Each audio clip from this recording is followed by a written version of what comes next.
Good morning, bonjour, salam alaikum. Quelles belles énergies, quelles images et quelles visions inspirantes de notre cher Sahel pour entamer ensemble cette cérémonie. Je voudrais vous souhaiter à toutes et à tous la bienvenue au lancement mondial de l'initiative Une Régénération, l'apport du PNUD dans l'opérationnalisation de la stratégie intégrée des Nations Unies pour le Sahel, UNIS. Sachez que vous pouvez suivre la réunion en anglais, en français, en arabe ou en portugais grâce au service d'interprétation. Il vous suffit de cliquer sur l'icône du globe sur le bas de votre écran à côté du bouton « Partager ». L'initiative Une Régénération donne la priorité à des actions renforcées sur 3 catalyseurs clés du développement: la gouvernance, la jeunesse et les énergies renouvelables. La gouvernance, car elle est le socle essentiel pour la stabilité de nos États et de nos nations. La jeunesse, parce qu'ils représentent plus de 65% de la population, et parmi eux figurent les futurs dirigeants de la région. Et sur les énergies renouvelables, car elles sont un catalyseur majeur du développement pour la réalisation de tous les objectifs de développement durable. Je m'appelle Sobel Aziz Ngom, je dirige le Consortium Jeunesse Sénégal, un partenariat public-privé jeune en faveur de l'autonomisation des jeunes dans le pays. Et je suis membre du Conseil global de Generation Unlimited. Je suis heureux et honoré d'être votre hôte ce matin. Je serai tout à l'heure accompagné de la talentueuse journaliste et chroniqueuse Diarra Ndiaye. Durant cette session, nous aurons l'opportunité de voyager dans le Sahel à travers des images et des sons atypiques de cette région. Nous entendrons des mots de ceux et de celles qui, au plus haut niveau des institutions, sont quotidiennement engagés à trouver des solutions visant à refaire du Sahel une terre de paix, de prospérité et de bien-être pour ses peuples. Ensuite, nous échangerons avec des leaders, jeunes et moins jeunes, qui sur le terrain contribuent à transformer positivement les réalités du Sahel sur plusieurs plans. Mais à présent, entamons ce voyage en jeunesse et en musique au rythme des voix et des mots inspirants du groupe Maralenke quant à leur aspiration pour leur Sahel natal. Le groupe Maralenke du Mali.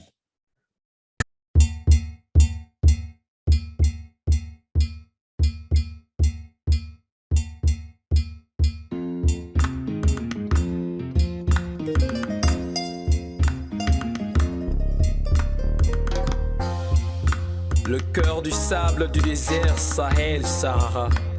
Où courent les gazelles, ton histoire fait ta grandeur. Sahel des empires puissants et riches, Sahel de la charte du monde. Prenons le temps de nous rendre compte que le fait d'agir de tic au tac, nous nous perdrons au TikTok sans aucune tactique pour finir toc-toc. La renaissance est un grand défi, mais on le fera avec la grandeur de nos esprits. L'intelligence est en train de se développer, ce qui nous permettra de montrer nos capacités. Il nous faut désormais des dialogues entre les fils et filles du Sahel, car les problèmes se règlent de manière intelligente. Ça fait longtemps qu'on vit dans cette situation, malgré ça, nous jeunes Sahéliens sont en train de faire des innovations. Une région où les oiseaux ne chantent que pauvreté, où l'harmattan ne résonne qu'instabilité politique. Pour nos millions de populations souffrant d'insécurité alimentaire, victimes de la générosité divine pour un Sahel regorgeant beaucoup de potentiel, qui constitue de nos jours un moyen de croissance considérable pour lui et sa population forte avec tant de preuves.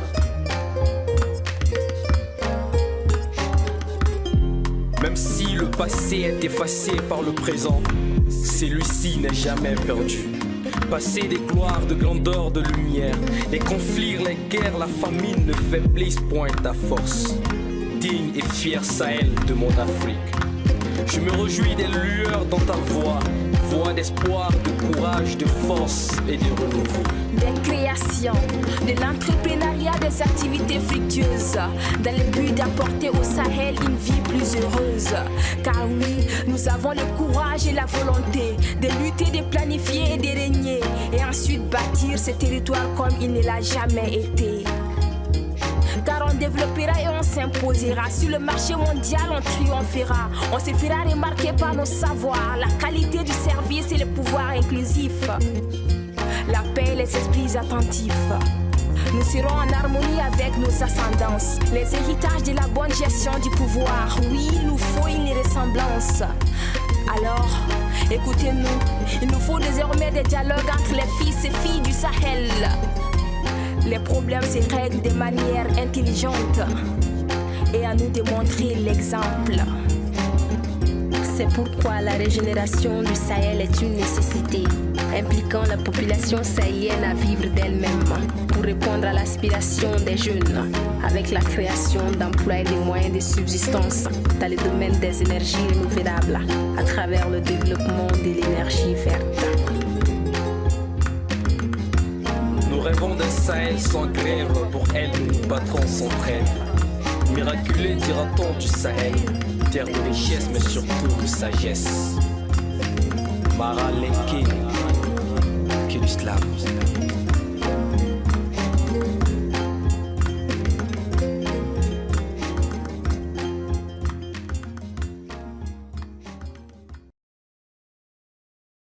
Yes, la régénération du Sahel est une nécessité. Merci à Aminata, Mariam et Mali du groupe Mara Lenke pour ce moment de bonheur.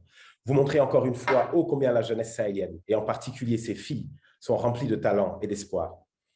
Excellencies, ladies and gentlemen, I would like to present to you the next speaker. For 3 decades, this man has served as a global leader on sustainable development, climate resilience, and international cooperation. It is his passion for innovation and his visionary leadership that birthed the next generation of UNDP. Never in the history of the United Nations Development Programme has there been such a regeneration of its leadership working to empower lives in over 150 countries and bringing to fruition the Sustainable Development Goals. On record, he led the global campaign that planted over 7 billion trees, a testament of his commitment to climate action. His inspiration spurred the creation of over 91 accelerator labs in over 115 countries across the world that propelled grassroots solutions using cutting-edge data to further development solutions for millions. Ladies and gentlemen, it is my singular honor to present you the host of this great event, the administrator of the United Nations Development Programme, Mr. Hakim Steiner. Sobel, merci beaucoup. Son Excellence, Monsieur le Président de la République du Niger, Mohamed Bazoum. Je vois, yeah, no translation. Deputy Secretary General of the United Nations, Amina Mohammed, Commissioner for Political Affairs, Peace and Security at the African Union Commission, Ambassador Bankole Adeyor, Special Coordinator for the Development in the Sahel, my dear friend and colleague Abdoulaye Madiaye, the European Union Special Representative for the Sahel, Emanuela Claudia Del Rey, Excellencies, ladies and gentlemen, what an occasion today, and I am so proud to join you to welcome you to this virtual global launch of UNDP's new programmatic offer for the Sahel entitled A Regeneration. Today, we will outline the offer's unique value added and how it will make a concrete contribution to the United Nations integrated strategy for the Sahel. As we all know, in recent years, analyses of countries in the Sahel have often been predominantly focused on conflict, on humanitarian needs, climate stresses, low human development. Partly as a result, the responses to these challenges have had a strong emphasis on crisis response and the delivery of short-term and humanitarian aid. Therefore, the structural causes of conflict and instability are not getting the required attention. Indeed, we may be often dealing with the symptoms rather than the causes. Moreover, the positives are often glossed over. And just listening to those who were performing for us just now with their song, this spirit of Sahelian hope, expectation, and energy, I think is precisely what many in Sahel are no longer able to see because so many of the problems get in the way, but also the world has lost its ability to recognize. The Sahel is endowed with abundant human, cultural, and natural resources, offering immense development potential. For instance, the region sits atop some of the largest aquifers on the continent and holds enormous potential for renewable energy. With over 2/3 of the population under 25 years of age, and with young women and girls constituting over 50% of the population, the Sahel is one of the world's most youthful regions. Therefore, a regeneration will address both the underlying causes of instability while also helping to unlock the region's extraordinary socioeconomic promise at the same time. It evolves around three main areas. First, the offer aims to bolster governance systems. Given that extending state presence in neglected border areas and supporting local and national institutions is, as we all know, a precondition to foster stability and resilience.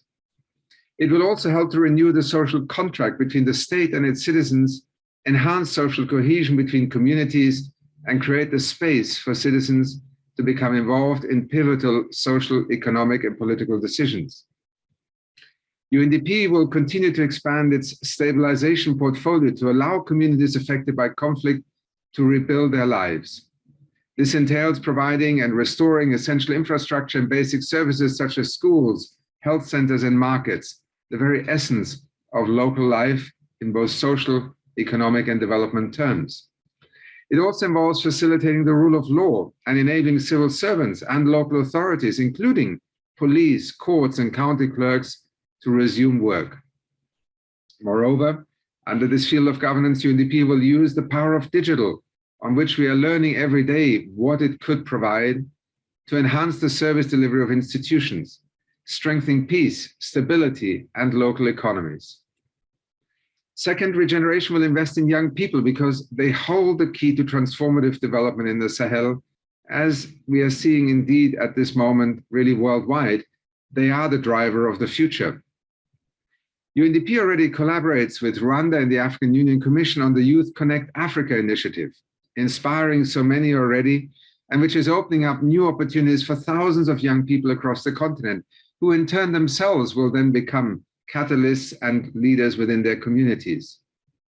And UNDP's partnership with the Tony Elumelu Foundation on the Sahel Youth Entrepreneurship Program is yet another example of how we are helping to train, mentor, and financially support 100,000 young entrepreneurs. Thank you, Tony, for your leadership. Such support is helping to ensure that young people are equipped with the skills they need for the jobs of today and the future.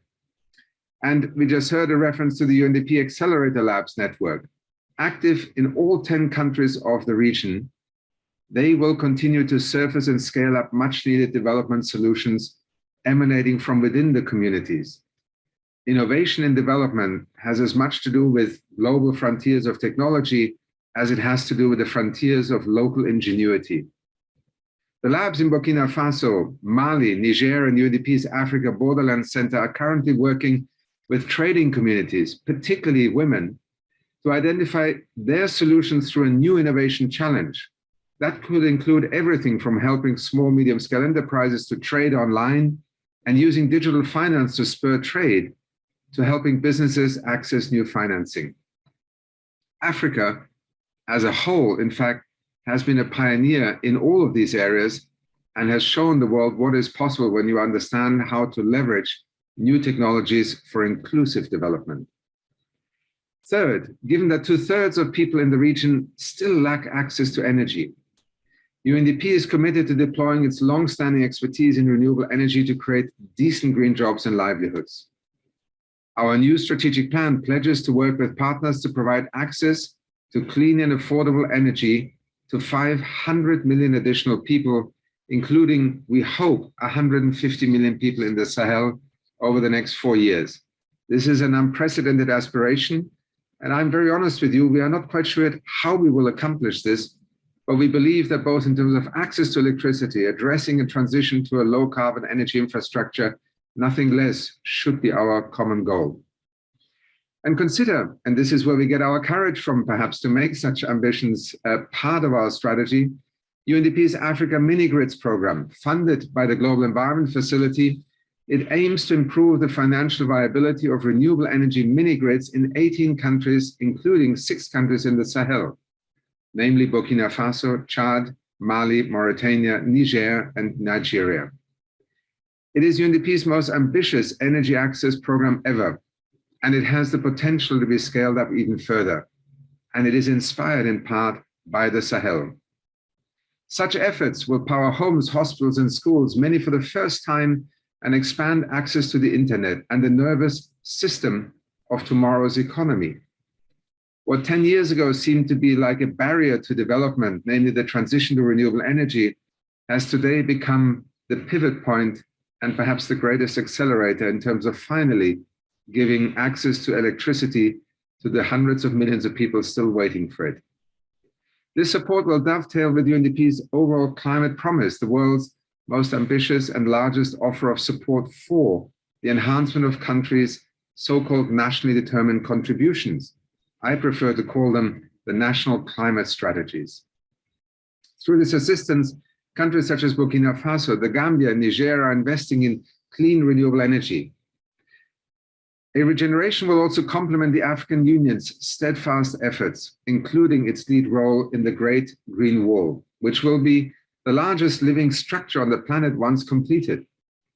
Indeed, these combined efforts to build a green economy are critical, given that climate change is causing temperatures to rise in the region 1.5 times faster than the global average. Let me also here just share with you one very brief reflection that I began to learn in my 10 years when I lived in Nairobi, Kenya, and was leading the United Nations Environment Program. When we talk about transitioning towards a green economy, in some parts of the world, it is indeed transitioning. In many parts of Africa, it is actually building on the green economy.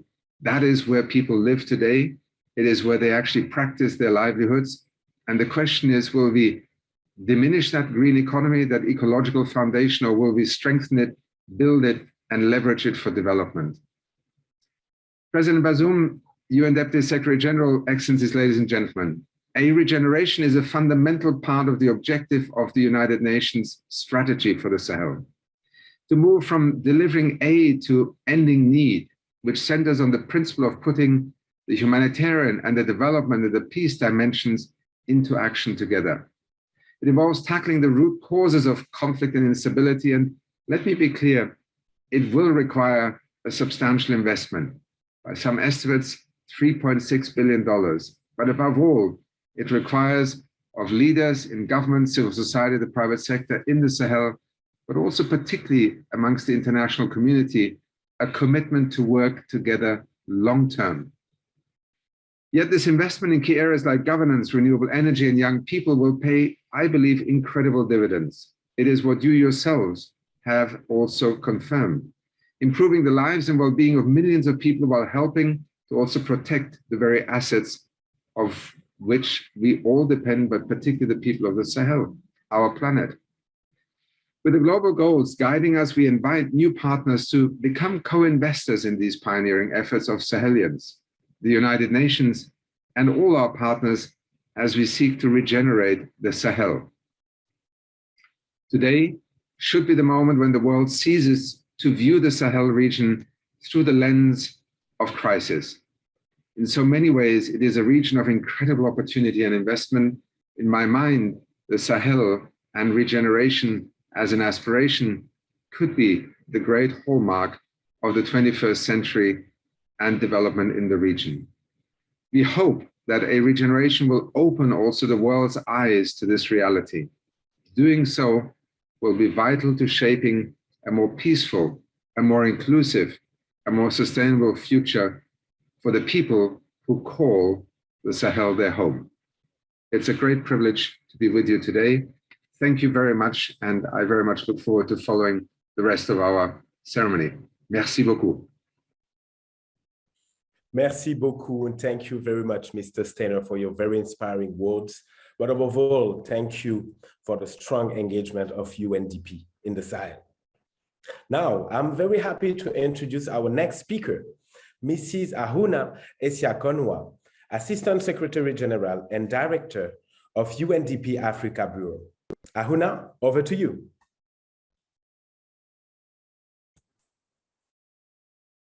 Thank you. Can you hear me?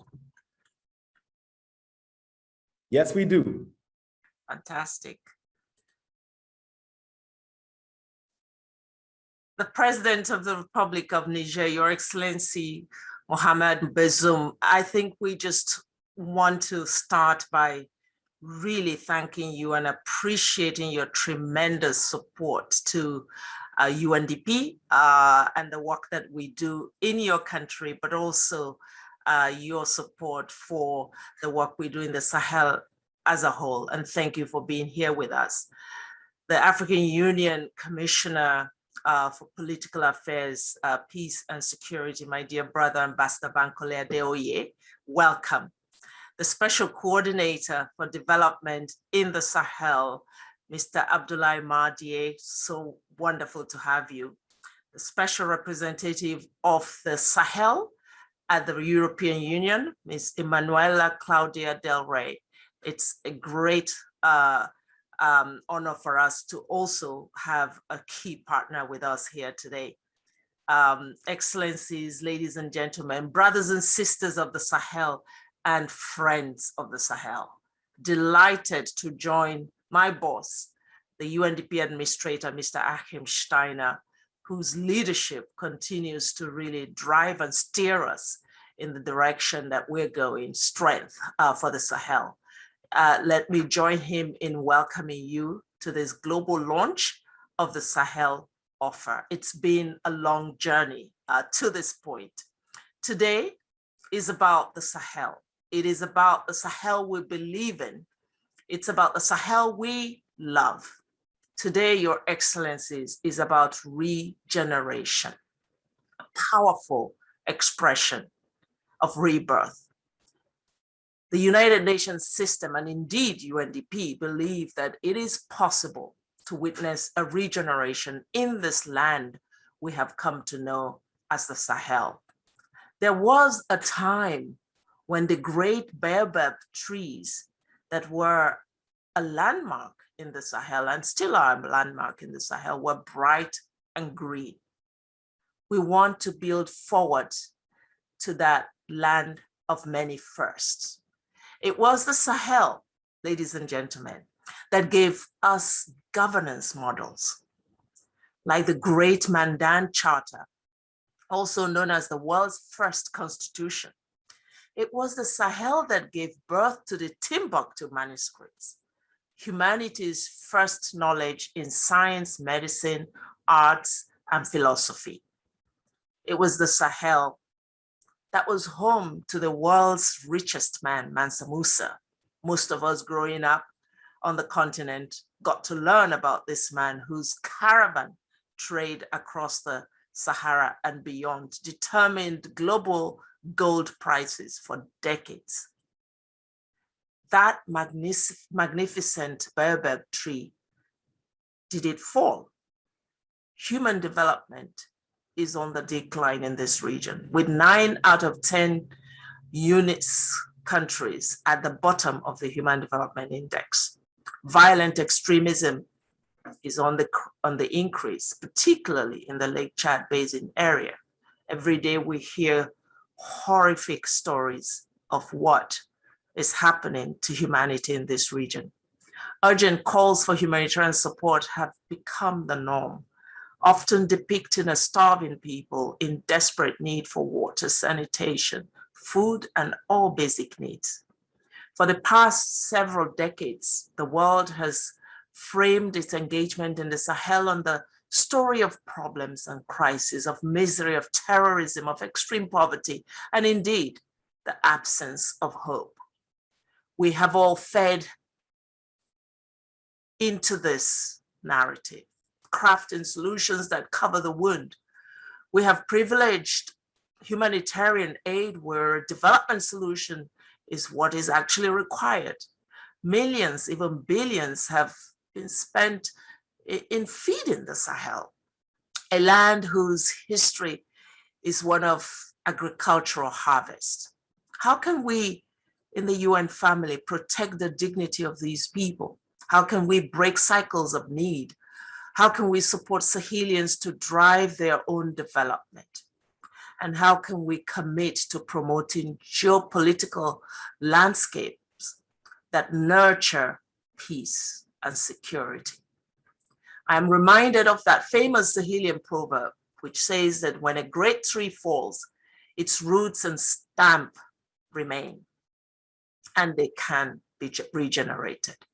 Therefore, Your Excellencies, the United Nations, through the United Nations Integrated Strategy for the Sahel, UNIS, will now bring our best collective efforts to work with local communities, with national authorities for regeneration in the Sahel, led by the Sahelians. Today, we commit to work to cut the cord of ties with poverty, inequality, environmental degradation, and violent conflict and extremism in the Sahel. And this is where the UN system meets the Sahel. The UN Integrated Strategy for the Sahel and its support plan reflect the collective resolve of the system to tackle the situation in the Sahel. UNIS calls on the UN to accelerate development solutions by working on its 3 pillars of enhancing inclusive and effective governance throughout the region, enhancing national and regional security mechanisms capable of addressing cross-border threats, and the building of long-term resilience. These 3 pillars have 6 priority areas in the UNIS support plan, which include cross-border regional cooperation, prevention and resolving of conflicts, inclusive and equitable growth, resilience to climate change, access to renewable energy, and women and youth empowerment. UNDP is a proud member of UNIS, and the offer we put on the table today was developed under the UNIS framework and is a contribution, UNDP's contribution to the effective implementation and success of UNIS, ensuring that the best of UNDP is put to the service of UNIS. How shall we work within UNIS to bring the Sahel promise to life? Your Excellencies, we will work on 3 areas: governance, energy, and youth, as already stated by the administrator. We focus on these because they are the collective of what will transform and sustain prosperity in the Sahel. Governance is the critical engine to drive inclusive and resilient development. Countries scoring better on governance indices have better GDP growth, and they perform better on human development indices, like basic services and distribution of national wealth. Such countries are better positioned to tackle inequality and the sophisticated challenges that face development today. Investments in political governance at state and local levels will create the environment for the opportunities in the Sahel to be tapped. Models like stabilization in conflict settings have already created over 1,800 infrastructures, including police stations, schools, clinics, and market stalls, and critical amenities that also bring back normalcy to life and create hope. We shall continue to do this work with sister agencies like UNDP, like UNICEF, like OHCHR, the Human Rights Agency. But we are not only working on political governance, we are taking the governance of things approach. This is why we will front load transformational economic livelihoods actions in the Gambia and the Senegal and others under a tested emergency community development program, popularly known as BUDC. This model, which is critical in prevention and in sustainability, but more importantly, in making sure no one, no region, no community is left behind. Indeed, this unique application of interventions in differentiated contexts attuned to needs and priorities is an important lesson that we have taken from our past and which we are confident will go to advance the work of the UN system in the Sahel. Energy is the second area. This is at the heart of socioeconomic transformation. And we are so pleased, as the administrator was saying, that there is a focus of UNDP in this and a specific program for Africa. More so, renewable energy, in which the Sahel has God-given providence, is ripe for investment. This one will change the game if we invest correctly in it. Building on the UNDP Energy Promise, embodied in the Africa Mini-Grids program, we would target 200 million Africans to access energy. The Sahel is well positioned on this, and our ambition through this offer is to expand energy access from 33% to 50% across all 10 countries, with the potential to lift over 150 million out of poverty. Your Excellencies, recalling that energy is foundational and catalytic for realization of all SDGs, we believe that the focus is right to unleash the Sahel's renewable energy potential. We will roll this out in partnership with the UN family, sustainable energy for all, and most importantly, Sahelian private sector. The third area, youth, is extremely important for us. It is now evident that the UN has decided that youth will be the spine of our interventions in this region. Of the success of the continent-wide Youth Connect Africa Summit that focused on the One Africa market, just last week, we concluded the Youth Connect Sahel Summit, a first of its kind, which also had the presence of our UN coordinator for development in the Sahel, who we will be hearing from today. What we saw is clear. The youth are ready and they are leading the way. They're not waiting, they're impatient, but constructively impatient. Just like Mariama Badji, a design engineering architect from Senegal, said, and I quote her, "Today we are young, we have the competence, and most important, we have the energy needed." End of quote. It is the Sahel's youth, women and men, that can and will shape the leadership and renewable energies revolutions of the future. Specifically with the youth, we are finding that going to them directly, investing in entrepreneurship, and strengthening their readiness to reap new opportunities in the African continent free trade area is the right move to make. We will continue to work with them based on new opportunities in value chains identified in the 2021 Futures Report on Made in Africa. Your Excellencies, as you would note, this is a departure from old models and old habits. We are invested in the promise of the Sahel, and we're confident it will work for many reasons, the most important being that Sahelians believe in this approach and they are fully capable.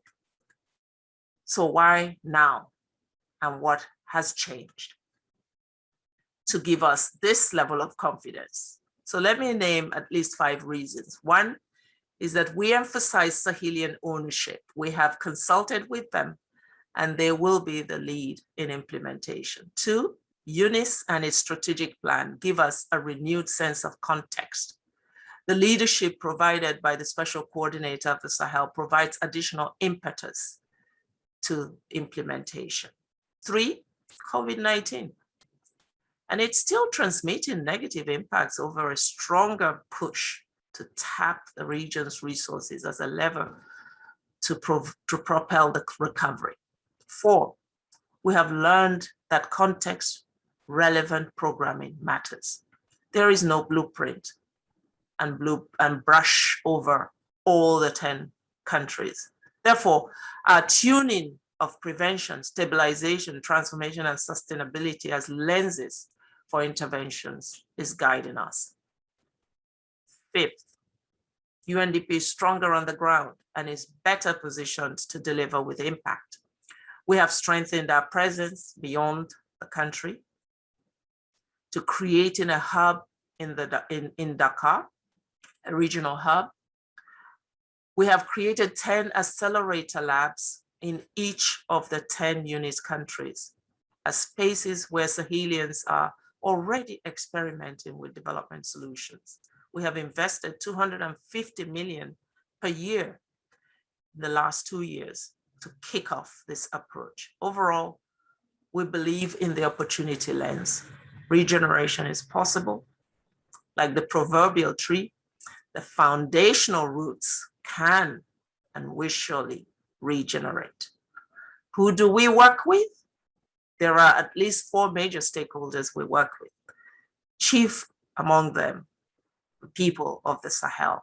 Informal collaborations, community meetings, business communities, academia, and research, as well as creatives, civil society, and community groups. Other key partners include our regional entities, the Sahel, the ECOWAS, the AU, the G5 Sahel, the Sahel Alliance, the Lake Chad Basin Commission, and the Liptako Groomer Authority. Host country governments, of course, we thank them and continue to collaborate with them in all 10 countries. Resource partners, key for success, including OECD DAC countries, non-OECD bilateral donors, other governments, international financial institutions, development finance institutions, increasingly more important in this context, and of course, the private sector. What will it take to deliver on this offer? Ambitious, and as the administrator said, we don't know yet how or when we're gonna get it. But we're believing strongly, and we're estimating that $3.6 billion will be required to invest in these catalytic pillars of governance, renewable energy, and young people. That's the minimum of what it takes. And we have to, this offer is about scale. Excellencies, ladies and gentlemen, join us to invest in the pioneering efforts of Sahelians, the United Nations, and our partners as we work towards a regeneration of the Sahel for peaceful, more inclusive, and more sustainable societies, for the millions of people who call the Sahel home. What is good in the Sahel is good for the world. I thank you. Back to you, moderator. Thank you very much, Ahona, for this clear and ambitious offer you presented for the Sahel as the UNDP contribution of the UNIS. I particularly love the transformational approach that you mentioned about the fact that it's very clear for you that today, the way to regenerate the Sahel, it's considering young people and women not as beneficiaries, but as key partners and actors of this agenda. Thank you very much. À présent, je voudrais introduire une dame emblématique du Sahel qui a été bercée par les chants, les légendes et les mythes et les contes des rives du Niger. Elle est actrice, animatrice et conteuse. Elle s'appelle Amaïchata Salamanta. Au rythme de sa voix, elle va à travers cette vidéo introduire avec les formes et les mots de ces traditions notre invité spécial, M. Mohamed Bazoum, président de la République du Niger.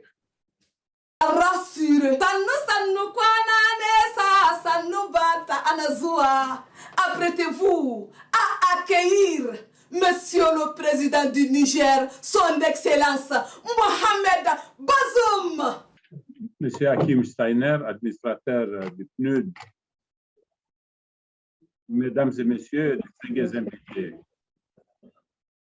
je voudrais, à l'entame de mon propos, témoigner mes vifs remerciements au système des Nations Unies et à tous les partenaires du Sahel pour leur contribution inestimable et leur engagement en faveur de la paix et des actions de développement au Sahel.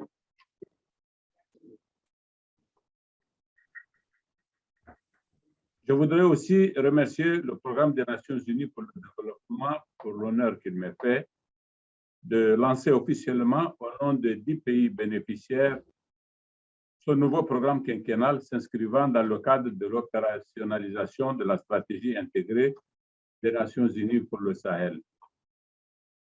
Mesdames et Messieurs, je suis heureux de constater la cohérence de l'approche définie pour la mise en œuvre de cette nouvelle offre régionale du PNUD, consistant à veiller à une synergie des actions programmées tant au sein du système des Nations Unies qu'en relation avec les pays bénéficiaires.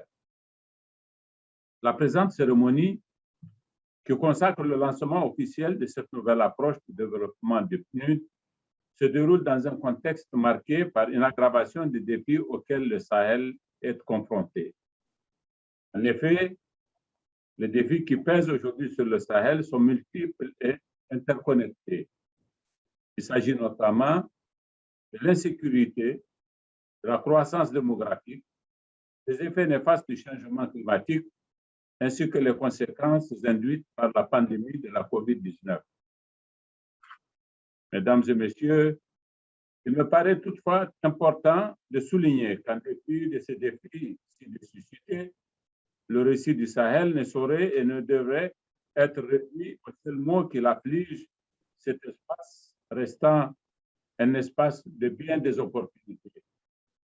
En effet, le Sahel, fort de son capital historique, culturel et socio-économique, demeure une région à fort potentiel d'investissement avec une population jeune et dynamique et une croissance économique en constante évolution.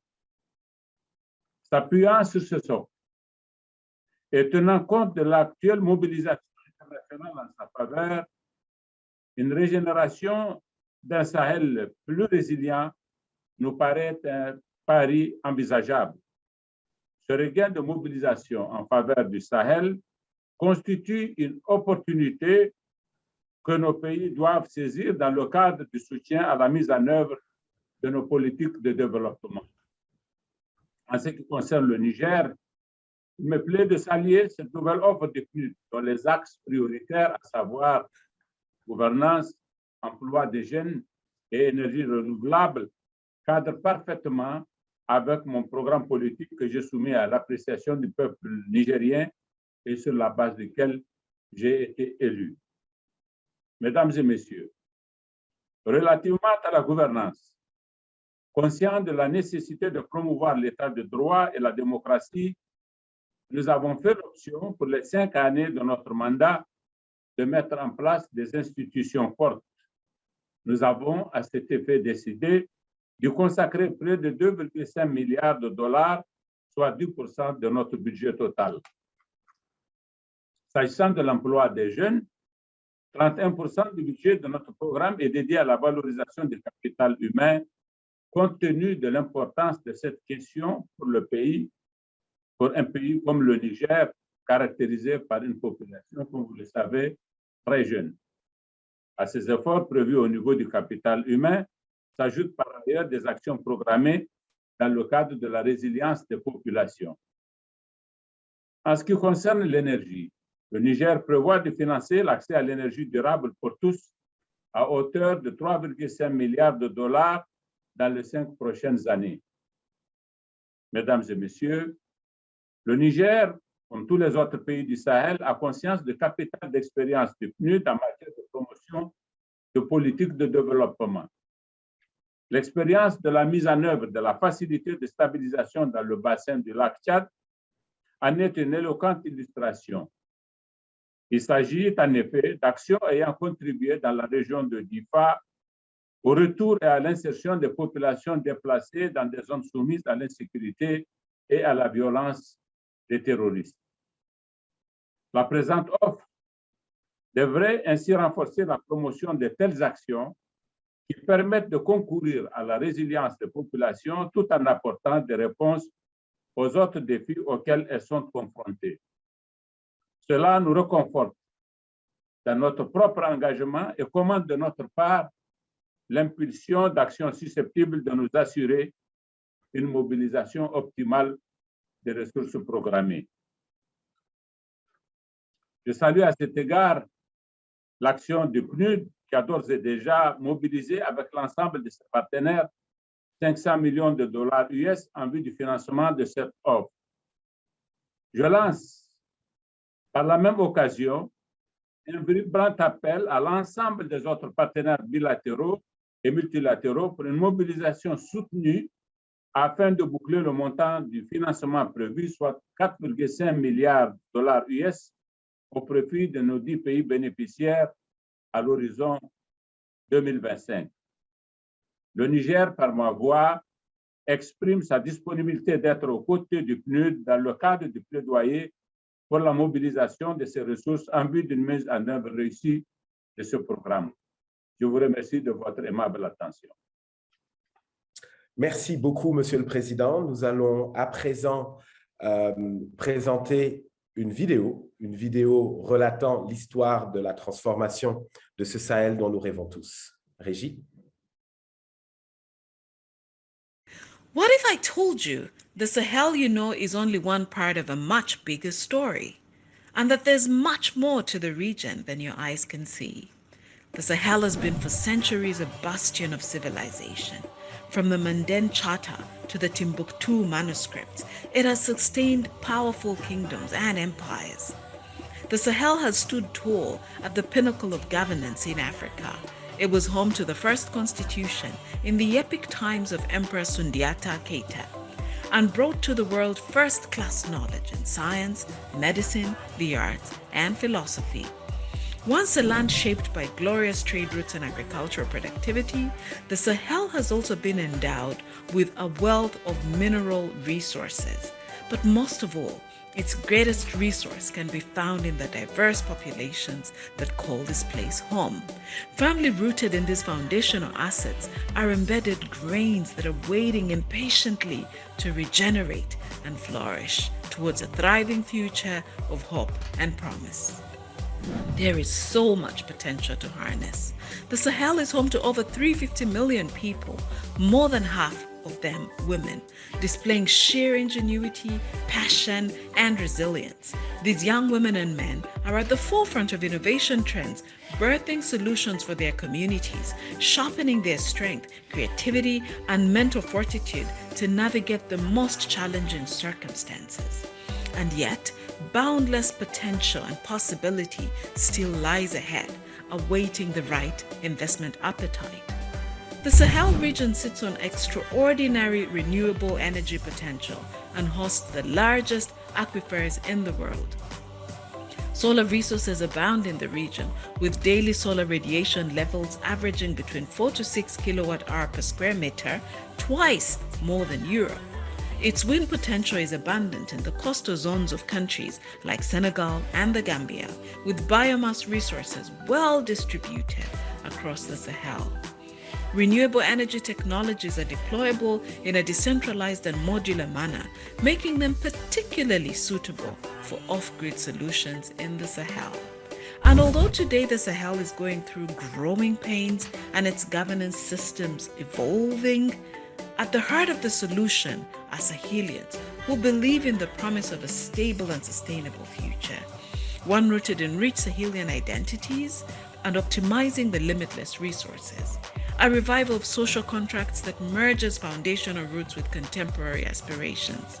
A future where young men and women shape decision-making processes, where peaceful political transitions and strong local governance systems are inclusive, where resilient communities protect our planet and local inventions benefit the entire world.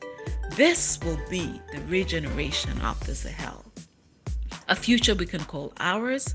And so when one asks, what is the Sahel? Let the world know it is tomorrow.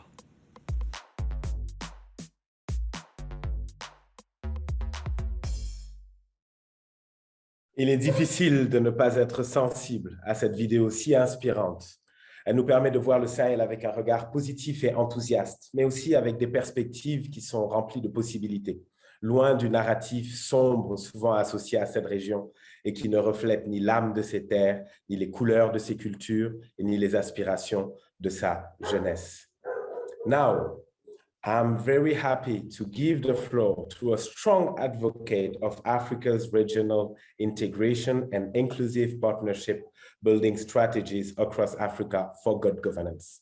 Please welcome Ambassador Bankole Adeoye, Commissioner for Political Affairs, Peace and Security, for his remark. Ambassador Adeoye, the floor is yours. Thank you very much. First, Excellency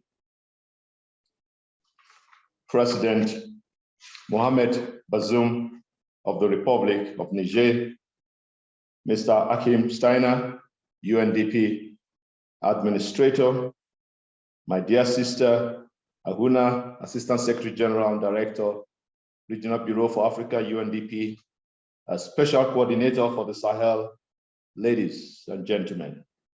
First, on behalf of the Chairperson of the Commission, His Excellency Musa Faki Mahamat, we are really pleased that UNDP has extended this invitation to us to participate in this virtual launching ceremony. We believe that despite its promise, as we have witnessed through the presentations and the statement by the UNDP Administrator and Ahuna, the promise of the Sahel has been from time immemorial. However, today the region is in a state of flux. Multiple vulnerabilities linked to political and socio-economic crisis at this time continue to threaten the people of the Sahel, including, of course, the COVID-19 pandemic and the impact of climate change. These security threats also include human and regional insecurity in terms of insurgency, terrorism, and violent extremism. However, the most important factor is that a collective research for the Sahel is imperative. And that is why the African Union fully supports the Regeneration initiative of the UNDP, and we highly commend this initiative. It is now time more than ever before for that the Sahel requires renewed and coordinated regional and international attention. It is necessary that its transformation to a more stable, more peaceful, more prosperous region is realizable, knowing fully well that all the Sahelian countries are also member states of the African Union.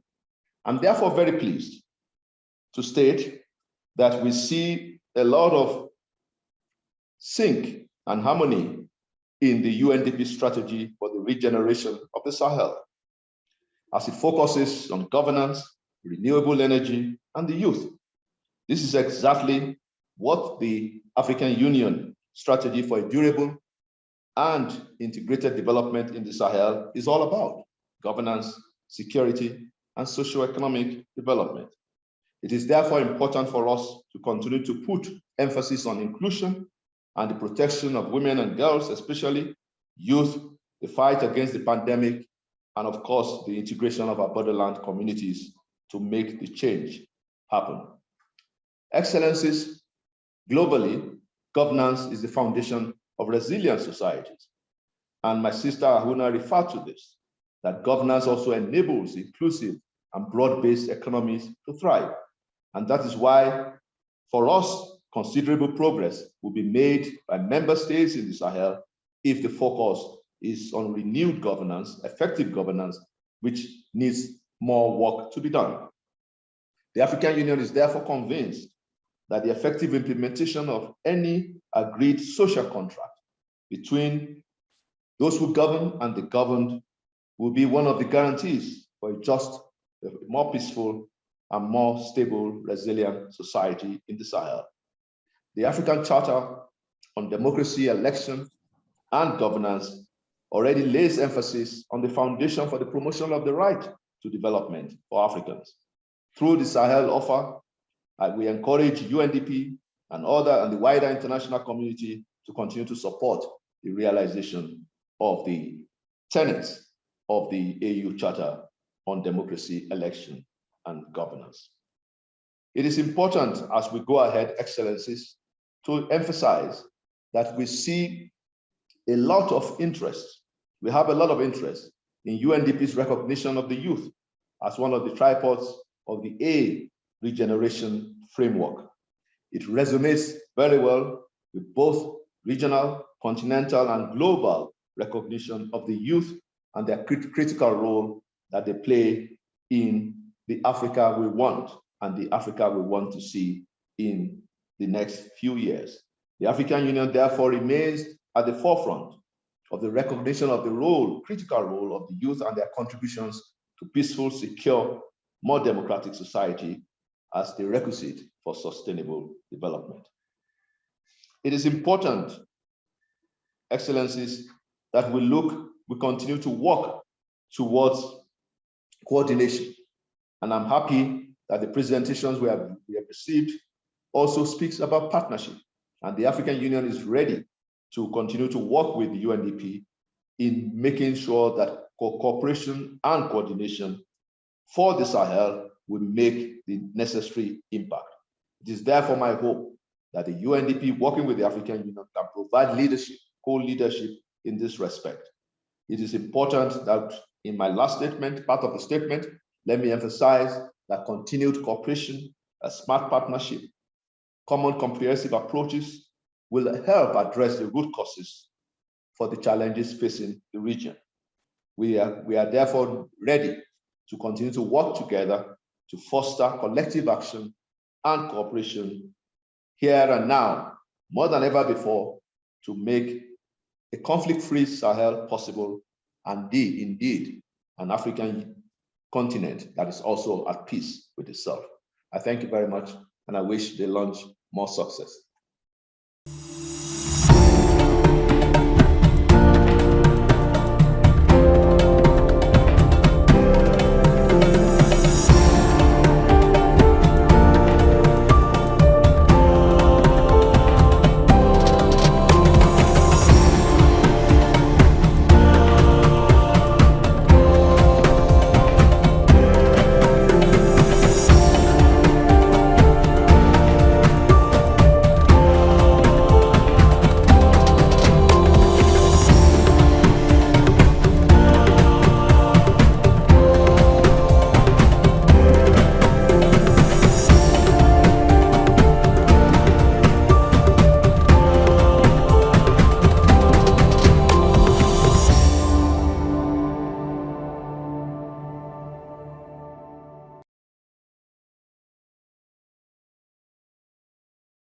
We all gonna join you for this regeneration of the Sahel. Every young people across the Sahel has strong inspiration and aspiration to live in a place of peace, of prosperity, and of possible future. Thank you very much, Ambassador Adeoye, for your words. The AU is definitely an essential player and a strong partner in the transformation of the Sahel.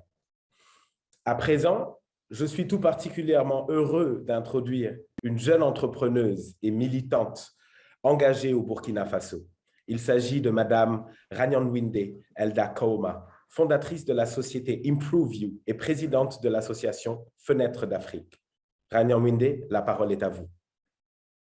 Alors, quand on lui prête l'image de la côte dite aride, dont le climat et la végétation laissent à désirer et fait fuir même certains optimistes, lorsqu'on me pose la question « Est-ce que tu viens du Sahel ?», je répondrai non. Je suis Ranyanwinde Elda Kaoma, femme africaine et burkinabé. Je viens d'une terre riche, au sein de laquelle il y a de l'abondance.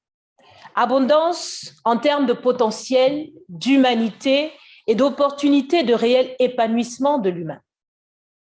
Excellence, Monsieur le Président du Niger, chères autorités régionales et internationales ici connectées, dynamique jeunesse africaine, Mesdames, Messieurs, je vous transmets mes salutations. Vous qui êtes les invités à cette rencontre, une rencontre de haut niveau, vu l'importance du sujet dont il est question et surtout au vu de l'engagement de chacun d'entre nous pour le développement véritable, durable et endogène de toutes les nations de la planète, sans aucune exception. Un proverbe sahélien, dit-on, affirme que quand un grand arbre tombe, les racines et la souche demeurent et peuvent se régénérer. Cela ne pouvait pas être plus vrai.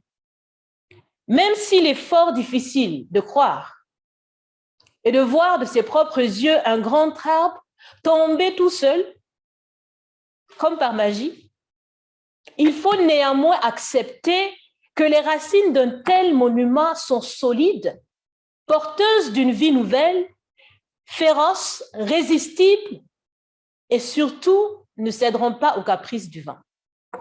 De même, l'Afrique dans son entièreté et la région sahélienne en particulier portent en elles des racines culturelles, humaines et scientifiques solides, profondes, qui ne peuvent être ébranlées par les manigances d'individus, de groupes ou de puissances qui ne croient pas à son devenir glorieux. Partant de cette illustration, mon allocution fera office de questionnement et de réponse aux problématiques et obstacles principaux au cœur des préoccupations quand il s'agit de faciliter et de promouvoir le développement socio-économique, la bonne gouvernance, le développement du potentiel humain, la protection de l'environnement, la résilience et la prévention aux conflits, qu'ils soient intergénérationnels ou voulus par des groupes armés terroristes. Que faut-il faire aujourd'hui? Aujourd'hui, quelle est la meilleure approche pour que les citoyennes et citoyens des quelques 10 pays de cette terre riche, comprenez-moi, tout au long de mon discours, je parlerai de terre riche et non pas de Sahel. Parce que pendant trop longtemps, on a assimilé à ce mot beaucoup de significations au terme de pauvreté, de précarité. Alors, permettez-moi de parler de terre riche. Donc, pour que ces citoyennes et citoyens de cette terre riche dont je viens puissent être les acteurs au premier rang pour créer, développer et maintenir un cadre de vie sain, pacifié et propice à un avenir meilleur, qu'est-ce qu'il faut faire? À cette question, 3 directives sont impératives pour moi. Primo, il faut croire en l'humain. Assez croire au potentiel de l'humain, qu'il soit femme ou homme, jeune ou moins jeune, pour l'accompagner à acquérir et renforcer ses connaissances et ses compétences pour être capable d'adaptation et de résilience, quels que soient les changements qui s'opèrent dans son environnement. Aujourd'hui, pour faire face à la pauvreté et autres maux de la société, je regarde juste autour de moi et je me rends compte que les populations sont capables de développer par elles-mêmes des solutions locales, florissantes, au plan alimentaire, vestimentaire, sanitaire, sécuritaire, éducatif et même de bonne gouvernance. Nul donc besoin de leur réapprendre à faire les choses. Il faut juste comprendre leurs acquis d'aujourd'hui. Avec eux, ensemble, bâtir des systèmes améliorés de gestion, d'économie et de gouvernance qui leur soient adaptés. Secondo, aimer suffisamment la nature pour lui rendre ce qu'elle nous donne. Aimer la nature, c'est comprendre la complexité et la nécessité de la biodiversité. Ensuite, accepter notre interdépendance avec elle. Et enfin, utiliser de façon adéquate et recyclable les ressources qu'elle met à notre disposition. Il est ici autant question d'eau, d'aliments, d'énergies diverses, de routes, de logis. La nature nous aime bien. Mais nous, humains, est-ce qu'on aime la nature? Il est peut-être temps pour nous de faire du bien à cette nature qui nous loge, qui nous nourrit et qui nous donne toutes sortes d'énergie pour travailler. Nos populations dans la terre riche ont fort heureusement compris depuis très longtemps que le soleil que nous avons, quoi qu'il soit brûlant, reste une bénédiction. C'est une source d'énergie intarissable qu'il faut exploiter de mieux en mieux en diversifiant les usages finaux. Enfin, et tertio, encourager et accompagner des solutions pensées au plan local et valoriser l'intelligence collective. Depuis 2013, personnellement, je me suis enrichie des personnes que j'ai rencontrées, que ce soit au sein de structures associatives ou même dans des cadres plus professionnels. J'ai appris à apprendre des autres parce que nous sommes toutes et tous intelligents à notre manière et nous pouvons contribuer si seulement nous pensons à intelligence collective. Je continue aujourd'hui d'accompagner des individus, des équipes et des entreprises pour faire ressortir le meilleur qui existe en elles. Parce que chacun d'entre nous a un meilleur qui attend d'être révélé. Lorsque les conditions sont difficiles, comme celles dans lesquelles nous vivons aujourd'hui, un peu plus dures pour certains, moins dures pour d'autres, mais dans tous les cas, nous sommes tous dans la même situation de pays qui veulent encore aller vers un développement réel et véritable. Pour cela, je suis sûre qu'il faut que chacun révèle le meilleur qui est en lui. Donc, si ce meilleur existe dans notre terre riche, j'espère sincèrement et fortement que propulser ce meilleur-là, c'est le bien fondé du programme Regeneration. J'ai eu le plaisir de regarder un peu plus près le contenu de ce programme. Je suis bien heureuse qu'il se fonde sur les questions de gouvernance, que ce programme veut bien impliquer la jeunesse et enfin que l'on puisse utiliser des énergies renouvelables. Tout cela est extraordinaire. Mais j'espère que dans le processus, on pourra prendre en compte tous ces trois éléments dont je viens de parler. Enfin, osons croire en l'humain, aimons suffisamment la nature et combinons nos intelligences pour enfin renaître de nos cendres, pour que la régénération soit véritable. Je vous remercie. Merci énormément. Votre message autour de la terre riche est des plus beaux, et vous avez raison. Elle est riche, notre terre, et nous devons en parler avec amour. Comme nous devons croire en l'humain, et nous devons aimer la nature, et nous devons de plus en plus partager nos intelligences pour créer un monde meilleur pour nous et pour les générations qui viennent. Merci à vous de porter aussi haut la voix des jeunes du Sahel. Vous l'avez porté à Ouaga, vous l'avez porté à Montpellier récemment et vous la portez très bien aujourd'hui ici. Et surtout de représenter un exemple pour des milliers de jeunes filles et de jeunes garçons en quête de sens et en quête d'opportunités. Je vais maintenant donner la parole, introduire un homme qui a consacré une grande partie de sa vie à œuvrer pour le développement socio-économique de l'Afrique.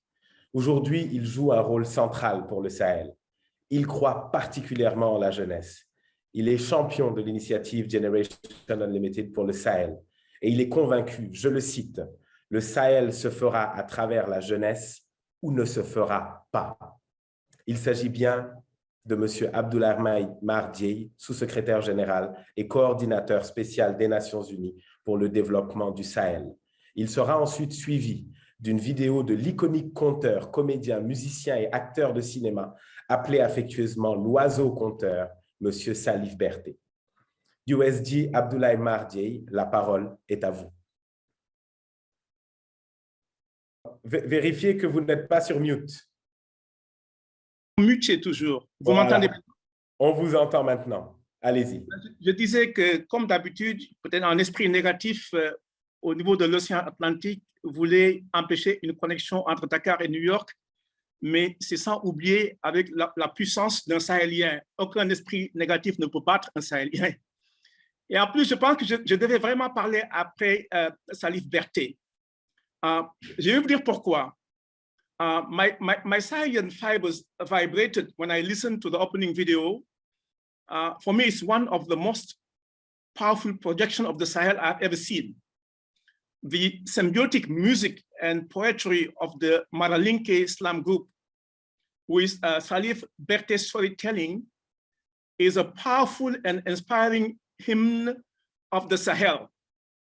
I just wish that one day we will have our meetings and forums, not in French or English, but in Malenke, in Hausa, in More or in Fulani, so that we can connect with the soul, the powerful soul of the Sahel, that Sahel in regeneration. Excellence, Monsieur le Président Bazoum, je vous ai écouté et entendu quand vous aviez lancé avec nous et Madame la vice-secrétaire générale des Nations Unies l'initiative Sahel Generation Unlimited le 1er novembre dernier. Je vous ai écouté et entendu il y a 2 jours au Forum de Dakar sur la paix et la sécurité. Vous avez fait une brillante radioscopie du Sahel et vous nous avez pointé le doigt vers le futur sahélien. Je viens de vous écouter aujourd'hui. Nous avons en vous, Excellence, le leader stratégique et politique que nous avons toujours cherché comme porte-drapeau du Sahel. Monsieur le Président, je voudrais vous dire avec respect, déférence et humilité que j'abuserai de cette position de leader que vous avez et que je serai honoré si vous me nommiez votre sous-porte-drapeau. Dear participants and dear friends, I salute you in your triple hats as Sahel stakeholders, Sahel actors, and Sahel ambassadors. Thank you, Akim and Aouna, for inviting me in this ceremony, an invitation which reaffirms UNDP's recognition of the United Nations Integrated Strategy for the Sahel UNIS as the UN Common Chapter in the Sahel and as the framework to guide our UN operational programs in the sub-region. UNDP is absolutely right. There is indeed a future promise of the Sahel, a promise based on energy, on talent, and on resilience of Sahelian. A Sahel land endowed with wealth of natural resources, endowed with a dynamic and ingenious youth, endowed with creative innovations and homegrown solutions to development challenges. Just last week in Dakar, UNDP launched the Sahel Youth Connect initiative, which showcased the vitality and the drive with which the young generation are embracing their responsibility, their agency, and they are driving the much needed transformation of the Sahel. And as Aouna rightly put it, they are impatiently constructive. We must join them or else we'll be all history. True, we are still facing a polygon of crisis in the Sahel, from security to humanitarian, from climate change to governance. But young people are not accepting the unfortunate constructed doxa of crisis. They refused to be labeled despair. They want to be seen as the constructor of hope. This is what they're asking us to support them. How do we ensure that we are projecting ourselves as custodian of hope? In fact, they are building their future with a spirit of positivism. Positivism is what the Japanese would call the art of kintsugi, which means literally turning your wounds into gold. I hear the same message from the young generation when we launched Sahel Generation Unlimited early November. I hear the same message during our October Sahel conversation with young people in the Sahel. Et nous venons d'entendre le même message, je ne dirais pas le discours inaugural, mais la leçon inaugurale et ontologique que Raknimbwe Elda Komea vient de nous donner.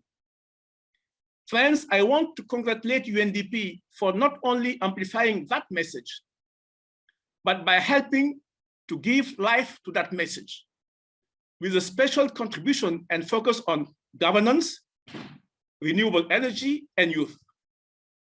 UNDP got the triptych right. Renewable energy is the most powerful currency for structural, economic, and social transformation. Governance, inclusive governance, is the imperative and influence policy for sturdy and sustainable structural, economic, and social transformation. Youth is the prime and primary agent for sustainable economic and social transformation. These are three integrative portfolios where UNDP can, and I'm sure and certain will, exercise its integrator role, most singularly in the Sahel.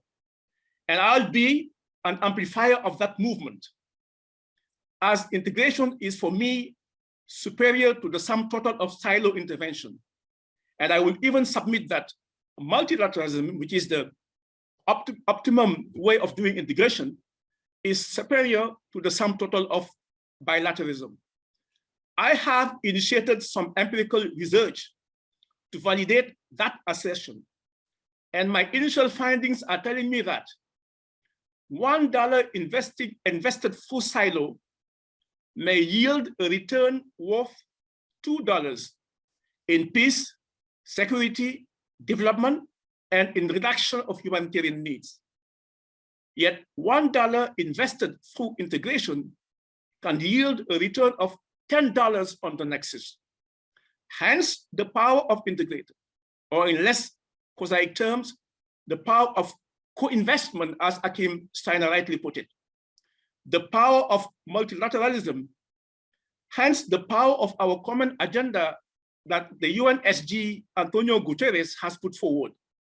I would like to invite you all in making the Sahel the new way of doing development, peace, and security, the new way of exercising a new and vital way of doing multilateralism. And UNDP can and will certainly play a lead role in that journey. And Aona, you're right. We in the Sahel, we are a baobab. And a baobab never dies. Like a phoenix, we are always regenerating. Dear Akim, dear Aona, dear Sahelians, count me in that regeneration journey. We will not only regenerate the Sahel will lead the world. And mark my words, the Great Green Wall will inspire the construction of a great green world. Thank you very much, and good luck to all of us. La lutte commence. Over to you.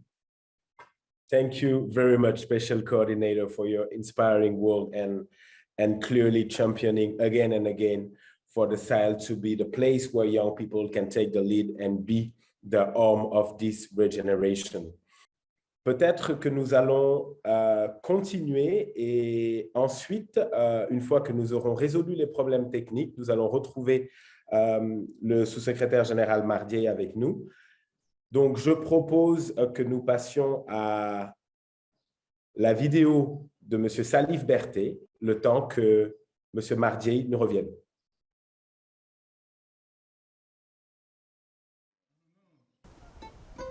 La parole. Il n'est pas bon de parler, mais il n'est pas non plus bon de ne pas parler. Difficile est l'art de parler. Dieu fasse que ma langue et ma salive ne me trahissent pas. Dieu fasse que ma parole ne soit pas vaine. Mesdames et messieurs, chers invités, nous allons vous faire voyager dans les échos du temps. Nous allons vous emmener en promenade dans les entrailles d'une terre africaine, le Sahel. Le Sahel. Vaste région africaine. Il est autant une terre d'opportunités que de défis, une terre de résilience et d'innovation. Il est doté de ressources humaines et naturelles abondantes, offrant ainsi un énorme potentiel de croissance rapide. Le Sahel. Dans cette région du monde, vivait un vieil homme dont l'histoire ne dit pas le nom. Il était père de 10 garçons de bonne nature. Son fils aîné se nommait Mali, le second Burkina Faso, le troisième Cameroun, le quatrième Gambie, le cinquième Guinée, le sixième Mauritanie, le septième Niger, le huitième Nigeria, le neuvième Sénégal et le 10e Tchad. Les sages d'Afrique disent que celui qui craint de souffrir souffre déjà de ce qu'il craint. Ce vieil homme ne craignait rien de la vie, mais le temps et l'âge ont eu raison de lui. Cheveux blancs, barbe blanche, il marchait à l'aide d'une canne. Aussi, il exhibait des signes de fatigue sur un visage ridé, certes, mais plein d'espoir et de sagesse. Un visage qui n'en disait pas moins sur le périple de sa vie. Tous les matins, le vieil homme s'asseyait devant sa case pour contempler la vie. Il observait la vie qui passait sous ses yeux, des hommes et des femmes de couleur, des marchands ambulants, des charretiers transportant des charges de toutes sortes, des enfants qui jouent à des jeux traditionnels, et il se disait à lui-même, quoi de plus beau qu'une nation arc-en-ciel? La vie est belle. Et il s'estimait heureux d'avoir vécu dans cette partie du monde, le Sahel. Un jour, le vieil homme tombe malade. Il fit venir ses enfants à son chevet et leur dit ceci. Mes enfants, quelle serait la meilleure chose pour une maladie qui ne guérit pas? À ces mots, les enfants se regardent un instant avant de répondre en chœur. Un meilleur remède, Père. Et le Père qui répond, la mort, mes enfants. Seule la mort pourrait servir de remède à une maladie inguérissable. Et ce fut un silence assourdissant au fond de la case. Les yeux des enfants s'imbibaient de larmes, car chacun se doutait du pire. Et le vieil homme poursuivit en disant, « Mes enfants, les hommes passent, mais la vie demeure. » Au bout d'un moment, d'un petit geste tout aussi discret que sa sagesse, il montre du doigt 10 bâtonnets éparpillés sur le sol. Et ensuite, il dit aux enfants, « Prenez ces bâtonnets, cassez-les. » Et les enfants s'exécutent. Ils se sont suivis à la queue leu comme la poule ses poussins. Puis, à tour de rôle, chacun a pris un bâtonnet et l'a cassé. Le père les regarde en souriant, puis il dit, « Voici 10 autres bâtonnets, prenez-les et cassez-les. » Mais cette fois-ci, les bâtonnets étaient solidement liés à l'aide d'une ficelle. Du fils aîné jusqu'au dernier garçon, chacun avait essayé de casser le fagot sans succès. Et le père qui dit, « Voyez-vous mes enfants, lorsque vous êtes éparpillés, l'ennemi pourrait facilement vous atteindre et vous marcher dessus. Mais unis, vous serez puissants. Vous serez puissants. » Et il poursuivit. Lorsqu'un grand arbre tombe, ses racines et ses souches demeurent et peuvent se régénérer. Allez mes enfants, partez, dispersez-vous dans la nature, occupez tout le Sahel et développez-le. Je vous sais braves et courageux. À ces mots, le vieil homme tira sa révérence. Après la mort du vieil homme, les enfants sont restés unis. Ils ont occupé tout le Sahel. Ils ont fondé de grands empires. Ils ont fait du Sahel un Sahel vert. Ils ont créé des nations dignes. Ils se sont développés. Ils ont créé la CEDEAO, un bel outil d'intégration régionale. Mesdames et messieurs, chers invités, partons au pays des grands fleuves et des montagnes. Partons au pays du grand soleil. Là-bas, la vie est belle. La vie est belle.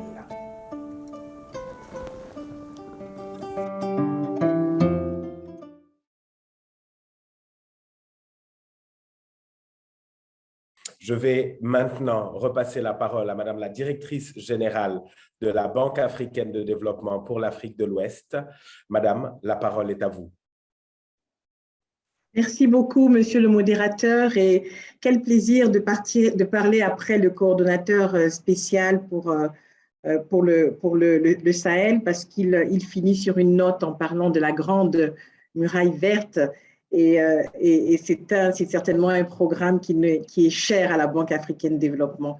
Mais je vais commencer par reconnaître Excellence, Monsieur le Président de la République du Niger, Monsieur Mohamed Bazoum, Monsieur Hakim Steiner, l'administrateur pour le PNUD, ma chère sœur Aouna, Monsieur Abdoulaye Marguey, donc coordonnateur pour le Sahel, l'ambassadeur Bankole Adeoye, pour le commissaire chargé des affaires politiques pour la paix et la sécurité à l'Union africaine, Madame la coordonnatrice spéciale de l'Union européenne.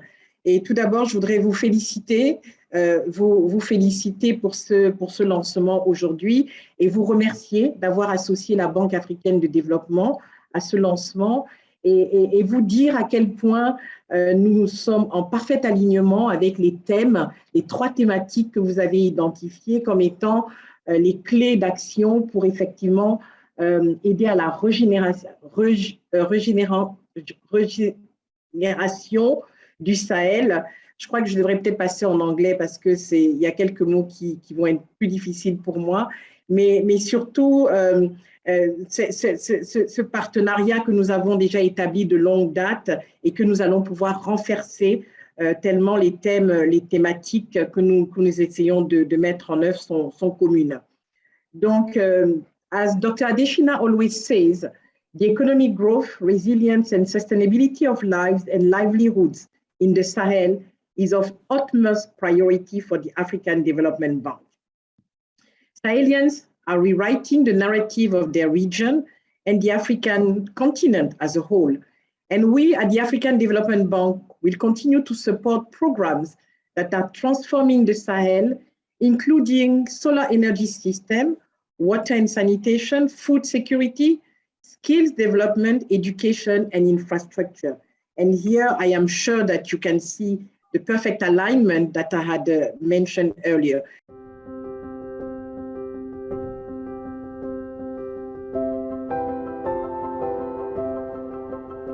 I love the idea of coming together to create great things and connecting, sharing ideas so we can see how we can better our society.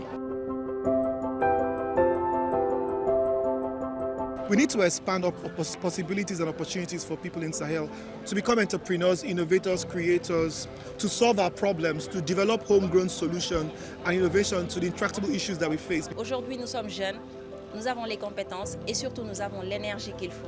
Donc il faut juste qu'on se donne la main, qu'on puisse rêver encore beaucoup plus grand, faire de notre mieux pour vraiment y arriver, participer activement au développement durable de l'Afrique et du Sahel en particulier. Si nous voulons atteindre les objectifs de développement, les femmes doivent impérativement être incluses dans ces activités de développement-là et elles doivent être dans tous les secteurs d'activité. Il ne s'agit pas tout simplement de l'entrepreneuriat, il ne s'agit pas tout simplement d'être dans un bureau, mais quand je dis il s'agit que ces femmes soient incluses dans tous les échelons institutionnels de nos pays. Our intention is to be able to create things that are exportable, to create things that can also be self-generating in terms of revenue, and to ensure that through the digital skill, Sahel can reduce the unemployment rate in Africa by significantly, or at least 40%. Once we are able to achieve this, not only the Sahel will be transformed from a region of conflict, drought, migration, but to a region that is benevolent to the rest of the world. L'inclusion sociale des jeunes, catégories confondues, que leur implication dans la gouvernance est un impératif de l'heure à cause de la diversité, aussi bien ethnique, et des compétences variées que regorge la jeunesse dans sa globalité. We're looking forward to connect with other young people that have young minds and to see how we can network the program to other African countries and seek funding and expand our activities.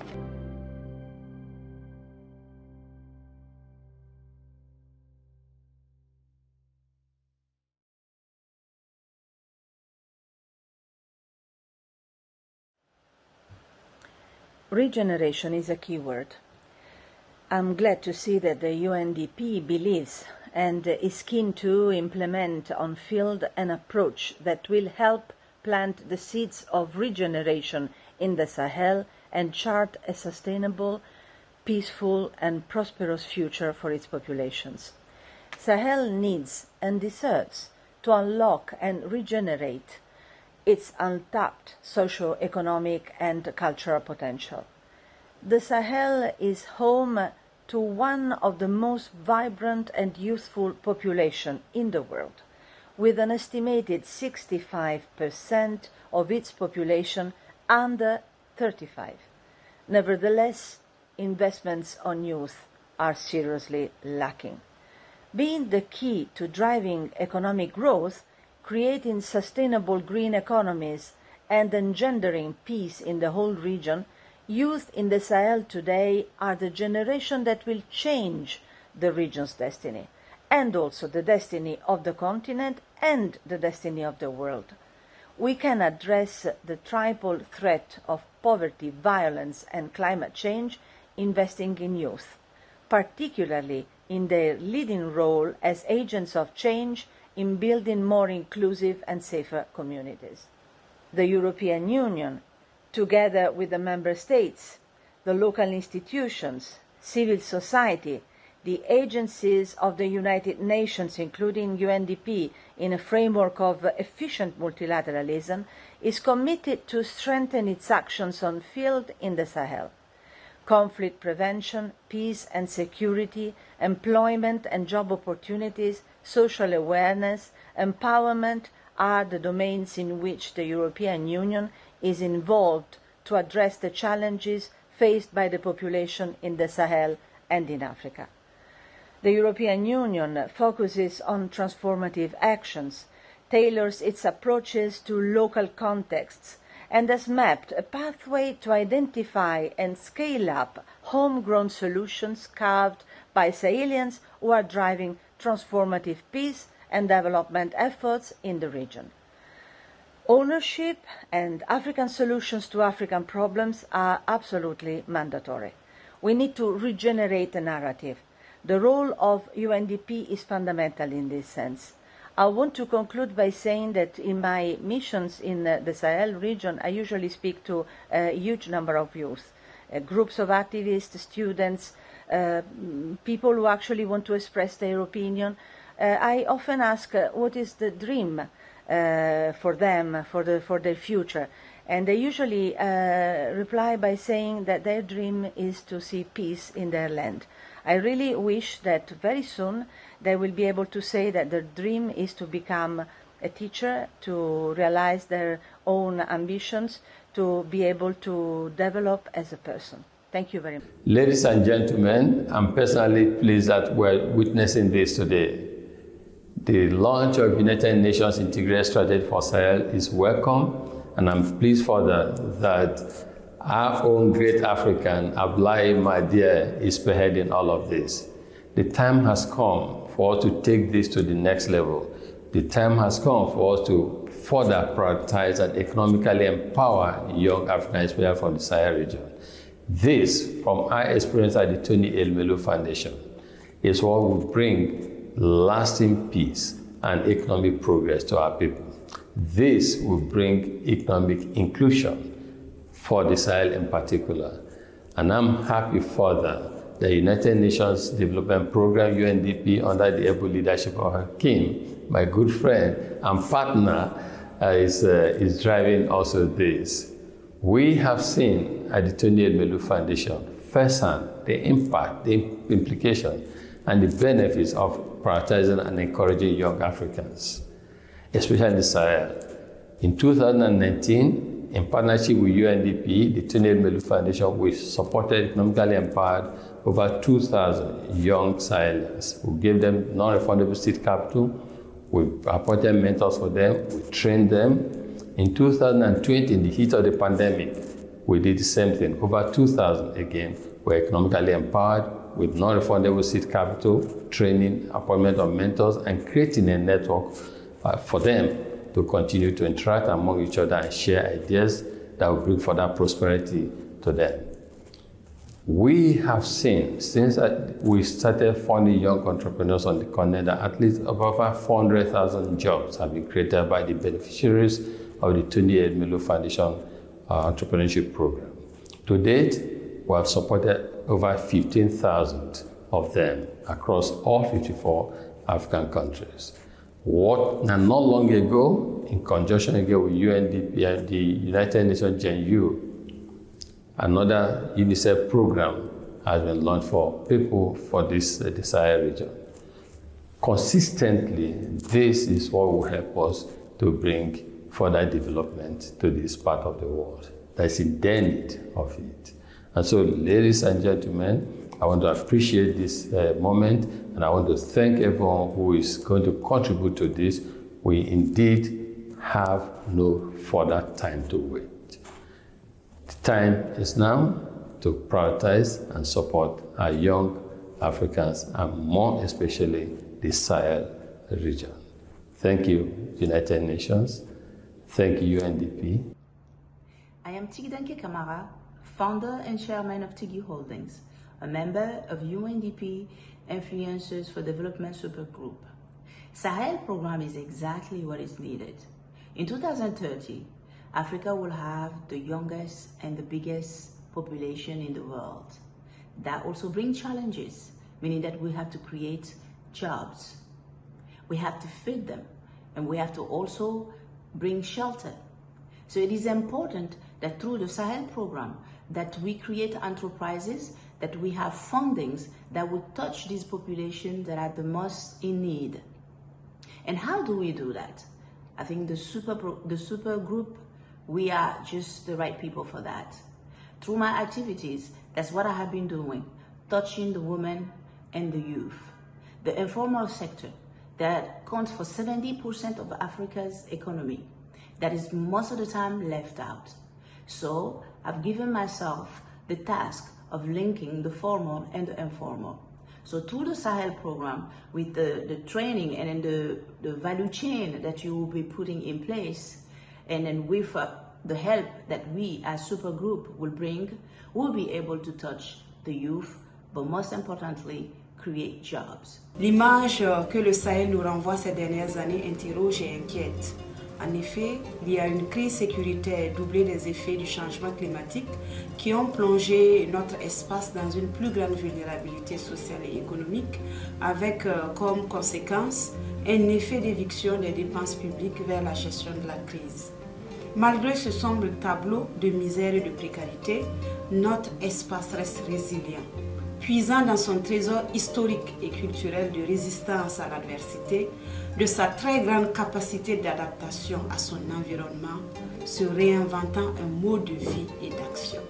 Le Sahel, malgré tout, reste riche de sa jeunesse, riche de son sous-sol et de ses grands progrès et réformes au niveau démocratique, économique et technologique.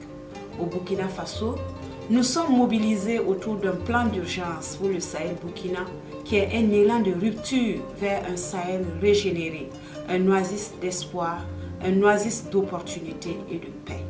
C'est pourquoi le Burkina Faso salue et soutient la stratégie intégrée des Nations Unies sur le Sahel, dont les axes prioritaires sont alignés à la vision du Plan national de développement économique et social qui est de construire ensemble une société prospère et pacifique. Je vous remercie.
Merci infiniment. Nous revoici en direct et j'accueille à présent Madame Diarandjaye qui va co-animer la seconde partie de cet échange. Avant ça, je voudrais peut-être au nom de UNDP remercier les partenaires de l'Union européenne, de la Fondation Tony Elumelu, ainsi que Madame Camara qui s'est exprimée tout à l'heure et la directrice générale pour l'Afrique de l'Ouest de la BAD pour le soutien de leur institution à ce programme Régénération du Sahel. À présent, nous allons entamer la seconde partie de cette cérémonie de lancement. Diarandjaye, bienvenue. Je vous laisse la parole pour cette discussion. Merci infiniment, cher Sobel. C'est un réel plaisir d'être avec vous aujourd'hui. Originaire d'un pays du Sahel, le Sénégal, je saisis pleinement les enjeux qui se tiennent aujourd'hui. Je pense qu'il est temps d'entrer davantage dans le vif du sujet en échangeant autour de propositions concrètes pour justement amorcer cette régénération, cette nouvelle voie de développement du Sahel. Sahel qui regorge d'une population jeune et ingénieuse, d'une diversité de ses sociétés et d'une richesse de ses identités. Nous en sommes convaincus, les Sahéliens et Sahéliennes ont le pouvoir d'entreprendre des actions transformatrices. Néanmoins, les défis sont de taille. Et pour justement agrémenter cette discussion, Sobel, nous sommes en compagnie de Monsieur le ministre, le docteur Issa Doumbaragne. C'est le ministre de l'économie, de la planification, du développement et de la coopération internationale du Tchad. Bienvenue et merci infiniment d'être avec nous. Nous avons également Ousmane Touré, jeune leader gambien, visionnaire et optimiste, disons, un ambassadeur du patrimoine panafricain. Nous avons également Madame Ifinyumwa Uguchukwu, c'est la CEO de la Fondation Tony Elumelu, une organisation philanthropique basée en Afrique qui justement a pour but de catalyser l'entrepreneuriat à travers le continent africain. Et enfin, le professeur Alioune Sall, fondateur et directeur exécutif de l'African Future Institute, un groupe de réflexion panafricain créé en 2004 et spécialisé dans les exercices de prospection, de recherche et de développement. Alors, bienvenue à toutes et à tous. Merci infiniment de prendre part à cette discussion. Monsieur le ministre, ma première question s'adresse à vous. Vous êtes ministre de l'économie, parlons chiffres. Un marché unifié de 1,2 milliard de consommateurs, un PIB combiné de 3 000 milliards de dollars. C'est la zone de libre-échange continentale africaine, la ZLECAf. Elle a été lancée en janvier 2021, tout récemment. Et avec ce traité, on peut imaginer ce à quoi un continent africain intégré et prospère pourrait ressembler, je dis bien pourrait, grâce à cette zone de libre-échange. Comment, Monsieur le ministre, cette entente économique entre États pourrait-elle permettre de stimuler le développement du Sahel? Merci. Diarandjaye, ma chère sœur, et je voudrais par cette occasion saluer tous les participants, mais vous me permettrez aussi de m'acquitter d'un devoir, de saluer pour cette belle initiative, mais surtout de remercier les premiers responsables de cette organisation, cette grande organisation, de ce que cette occasion nous est offerte d'échanger sur des questions lancinantes pour l'Afrique en général et le Sahel en particulier. Je vous remercie aussi de particulièrement poser cette question sur, une fois de plus, cette belle initiative d'avoir la ZLECA en termes d'outils, d'instruments, n'est-ce pas, d'intégration économique pour notre continent. Dans votre question se trouve la réponse, ma chère Diarandjaye, c'est que l'Afrique, de loin, représente, du point de vue démographique, 1 milliard de population au-delà bientôt, et la grande jeunesse de la population qui est une opportunité. En plus, tout ce dont elle regorge comme matière première à tout point de vue. Imaginez que ces matières premières soient transformées sur place et que nous puissions consommer d'abord nos produits, transformer nos produits en intra-africains. D'ailleurs, quand vous regardez le niveau d'échange intra-africain, il est vraiment faible. Et si nous ne pouvons pas augmenter le niveau d'échange au niveau intra-africain entre nous-mêmes, même entre les sous-régions déjà, eh bien, nous ne pouvons pas espérer conquérir, n'est-ce pas, notre part sur le marché international où nous représentons autour de 1%, n'est-ce pas, du volume d'échange en termes commerciaux. Alors, Monsieur le ministre, excusez-moi de vous couper, hein, juste en quelques mots, est-ce qu'il est possible d'essayer de nous dire justement les opportunités offertes par ce traité? Ce traité est un instrument, d'ailleurs, je pourrais dire l'un des succès, n'est-ce pas, que l'Afrique, du moins les dirigeants africains au niveau de la communauté, en termes de la Commission africaine, de l'Union africaine, est réussi. C'était parmi les meilleurs d'entre nous qui ont été associés à la conception de cet outil, salué par l'Afrique, salué par tous les Africains, et dont la mise en œuvre réussie pourra permettre, n'est-ce pas, une intégration économique dont nous attendons beaucoup de vertus. Et ça, vraiment, je suis très optimiste pour la ZECAF. C'est ce qu'on verra, nous aussi, nous sommes optimistes. Et justement, je vais passer la parole à Sobel. Sobel, nos autres intervenants veulent intervenir sur d'autres points. Oui, absolument, Jara. Merci beaucoup. Now we will add to Ousmane Touré, one of the young champions of West Africa regarding to youth empowerment and the culture in Sahel. Last year, Ousmane, you made headlines after a video passionately expressing an optimistic vision about Africa and the potential of the Sahel. I wanted to ask you, Ousmane, because you are from a country that's known as one of the highest irregular migration for its young population. I want to ask you, what do you think inspire young Sahelians nowadays? What are the components of their aspirations for a meaningful and fulfilling life at home? Yeah, thank you so much for having me, and big thanks to everyone that has been here. Basically, when we look at everything back home, we realize that we have been exposed to a bit of information that we didn't have for so many years. And that exposure shows what our colleagues are able to do in other parts of the world. And this could be within Africa, and some of which is, of course, outside of the continent.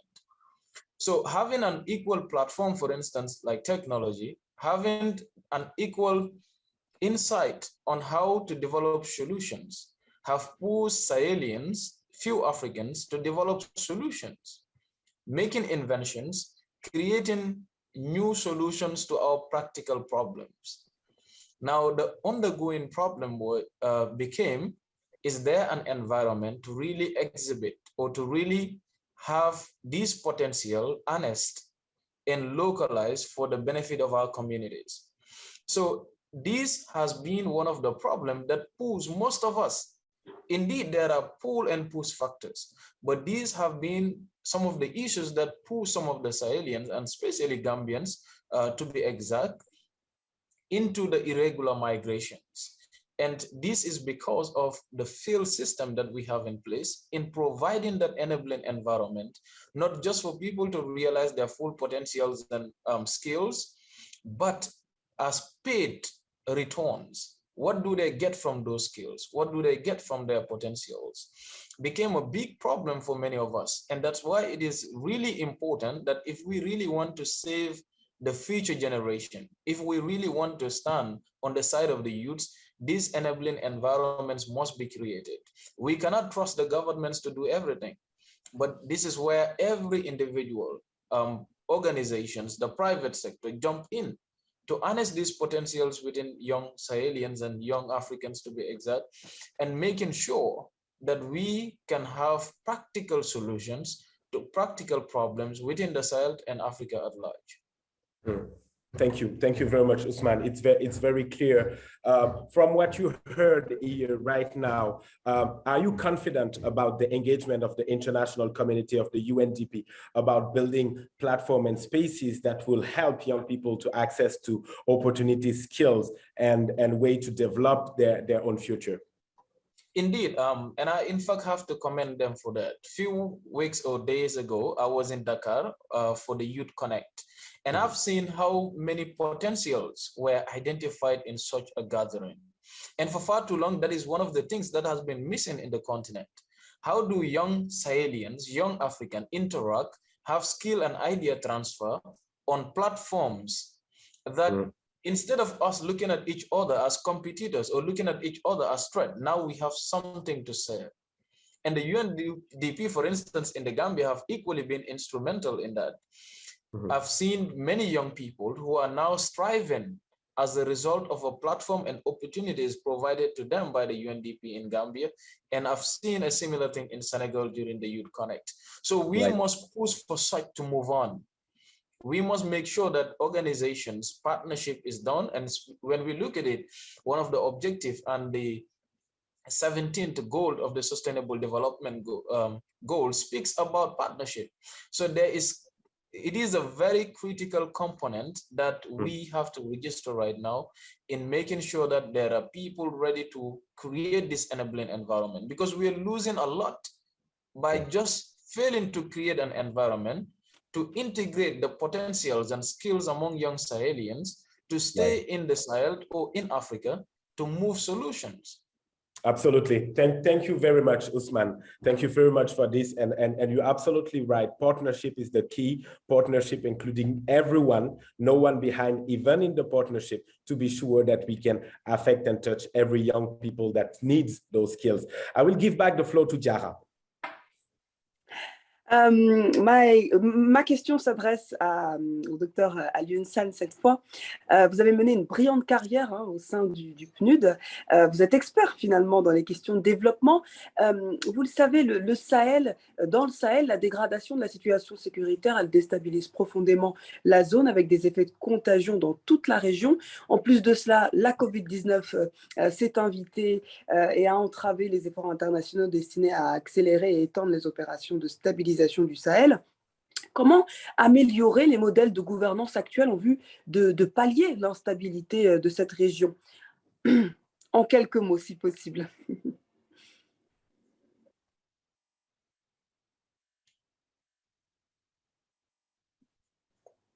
Alors, est-ce que le docteur Alioune Sall est avec nous?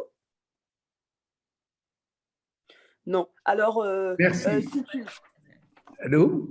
Oui, docteur Alioune Sall, vous m'entendez?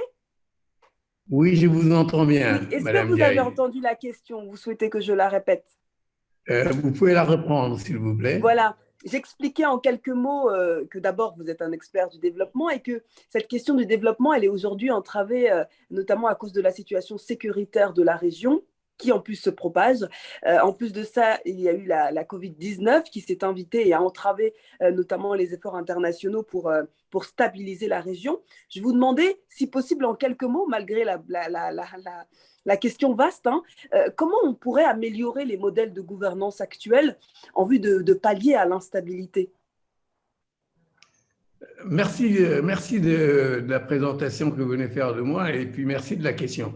Évidemment, c'est une question difficile et vous imaginez bien qu'il me soit impossible de répondre en peu de temps. Mais pour aller vite, je dirais qu'un système de gouvernance ne se bâtit pas à partir de...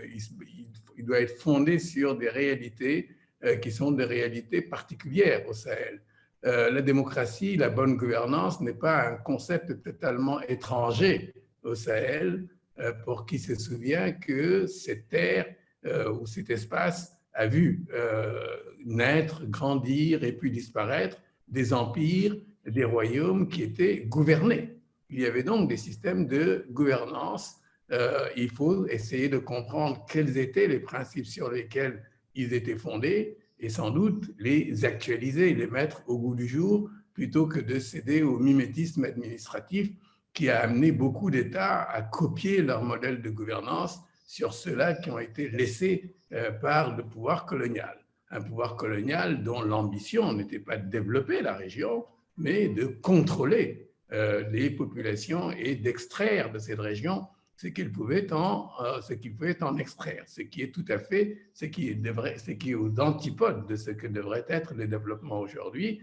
Si on pense que le développement doit être inclusif, si on pense qu'il doit être humain, si on pense qu'il doit s'appuyer sur un certain nombre de ruptures paradigmatiques, si on pense que l'ambition doit être de ne laisser personne à bord, comme spécifié dans les objectifs du développement durable, il est clair qu'on peut s'inspirer de ce qu'a été, par exemple, la charte du Mandé, qui reconnaissait la dignité des êtres humains, qui reconnaissait le rôle des femmes dans le développement, qui reconnaissait aux catégories défavorisées le droit de participer à la gestion de la cité, etc., etc.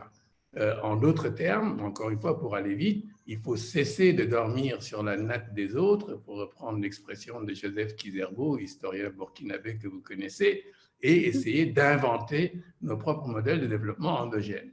Encore un long chemin à faire, alors j'imagine. Ce sont des défis de taille qui restent à soulever pour notre région. On va peut-être donner la parole à Sobel qui va poser une autre question à la prochaine intervenante et puis on reviendra éventuellement sur toutes ces questions de développement. Merci, Monsieur Sall. Thank you, Jara. My question is going to Mrs. Ogochukwu. Mrs. Ogochukwu, as the CEO of one of the most famous African foundations, the Tony Elumelu Foundation, a pioneer and leading African foundation committed to empowering African entrepreneurs,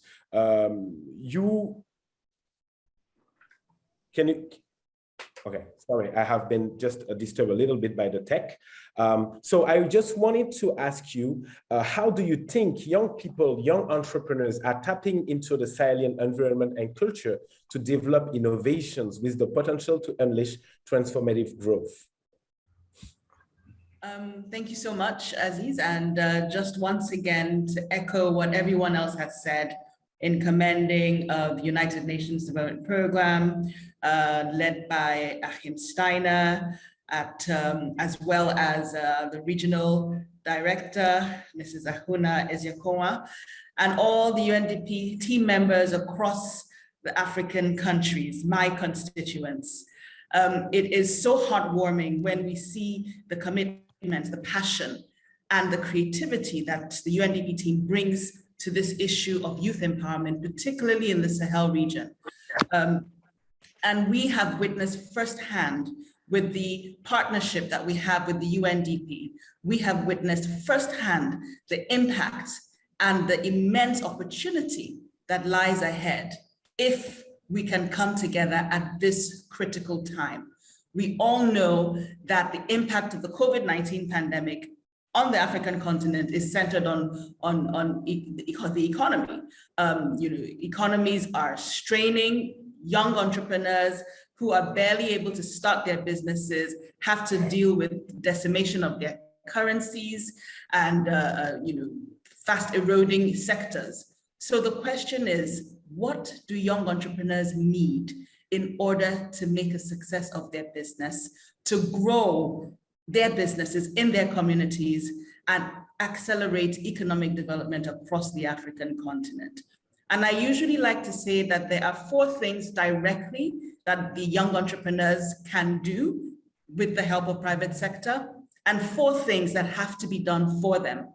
So the 4 things that they can do is make themselves available or access things that are available to help them. Like the program that we run has 4 components: training and capacity building, funding, access to mentorship, as well as access to global markets, global investors, and market linkages. And we've seen firsthand how entrepreneurs in the Sahel region are not only ready for this, but hungry for it. Over the last 3 years, since 2019, we've trained, mentored, and funded just over 5,000 young entrepreneurs in the Sahel region. And I can tell you that Sahelian entrepreneurs are creative, they are resilient, and they have so much grit.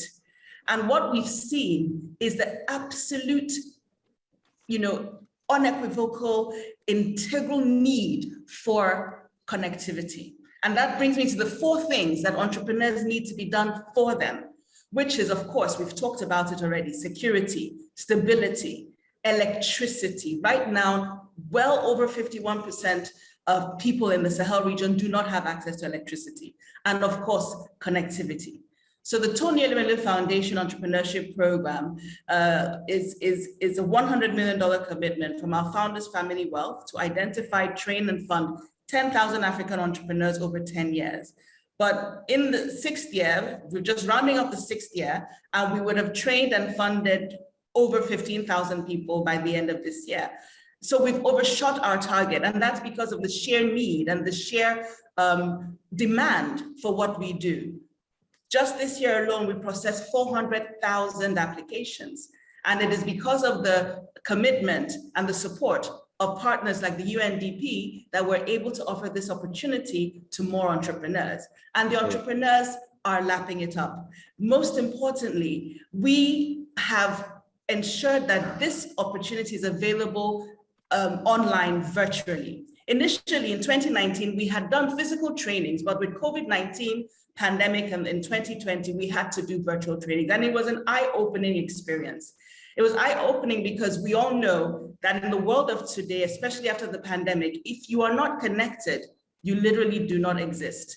And so whilst it is critical that we ensure there's no African left behind, that we reach every single entrepreneur, but in doing that, we must bring them into the 21st century. We missed the last 3 industrial revolutions. We cannot afford to miss the 4th industrial revolution, and that's the digital revolution. And so Sahelian entrepreneurs, more than anything, need connectivity. They need affordable, high-speed internet to ensure that all their businesses can leverage technology. Because if you're not leveraging technology, there is a ceiling to your growth. And we have amazing examples like Carl Kenge. You are absolutely right, CEO Gushuku. I'm sorry I have to cut you here because of the time, but I think the 4 points you mentioned here are clear guidelines that can support and guide actually UNDP and the UNIS on what they could do to support entrepreneurship in the region. And I very thank you for that, and hope that can highlight also our way to think about solution for entrepreneurship. Thank you very much to the Tony Enumelu Foundation, and I give back the floor to Diarra. Merci infiniment, Sobel. Alors, on arrive déjà à la fin de cette session, mais j'aimerais redonner la parole au docteur Alioune Sall. Le professeur, peut-être revenir sur une de vos célèbres citations, votre proverbe que vous avez cité, « Il ne faut pas dormir sur la natte des autres ». Peut-être en quelques mots conclure et étayer un petit peu ce que vous entendez par là. Le développement est un processus endogène. Vous avez parlé de régénération. Qui dit régénération dit qu'il existe une base à partir de laquelle la vie est possible à nouveau, même lorsque l'arbre est tombé. Et je crois que reconstruire le Sahel aujourd'hui, comme c'est l'ambition de l'UNIS, suppose que l'on parte de ce que savent faire les Sahéliens, et plus important encore, de ce que veulent les Sahéliens. On ne peut pas faire le bonheur des gens malgré eux. On ne peut pas apporter le développement aux personnes, aux pays. Les peuples se développent et ils le font à partir de leurs ressources propres. Il y a donc un retour à l'endogénéité qu'il faut privilégier. Et il faut donc s'interroger sur ce que veulent encore une fois les Sahéliens et quelle est la vision qu'ils se font de leur avenir. Parce que rien ne relève du hasard en matière de processus de construction des économies et des sociétés. Et je crois que de ce point de vue-là, l'exercice qui a été fait dans nombre de pays, dans tous les pays du Sahel, consistant à s'interroger sur ce que l'avenir peut réserver, consistant à élaborer des scénarios pour le développement des pays, est un exercice salutaire qui devrait être encouragé parce que ça peut être la base d'un contrat social. Et pour connecter à ce que je vous disais précédemment, une bonne gouvernance est d'abord un instrument de renforcement de la cohésion sociale et du contrat social qui doit unir les citoyens et qui doit être également, qui doit créer les conditions d'une interaction positive entre l'État et les citoyens et les autres acteurs non étatiques. Voilà ce que je voudrais dire pour répondre à votre question. Merci infiniment, docteur Alioune Sall. Merci infiniment également à toutes et à tous de nous avoir suivis. Merci, cher Sobel. Nous avons encore beaucoup d'espoir autour de ce grand projet de régénération du Sahel. Des défis de taille attendent cette zone, mais les efforts mobilisés paieront un jour, j'en suis convaincue. Avant de clore cette session, je souhaiterais donner la parole à Anthony Gororano. C'est le représentant résident du Programme des Nations Unies pour le développement en Mauritanie. Anthony Gorareno sera suivi de la prestation de clôture de cette session par Mounaya, qui est une artiste musicienne, auteure, compositrice, interprète bénino-sénégalaise évoluant dans le milieu du hip-hop depuis 2001. Monsieur Anthony Gorareno, la parole est à vous. Merci beaucoup. Diamniali, Nagadev, salam alaikum. J'ai le plaisir de faire ce vote of thanks.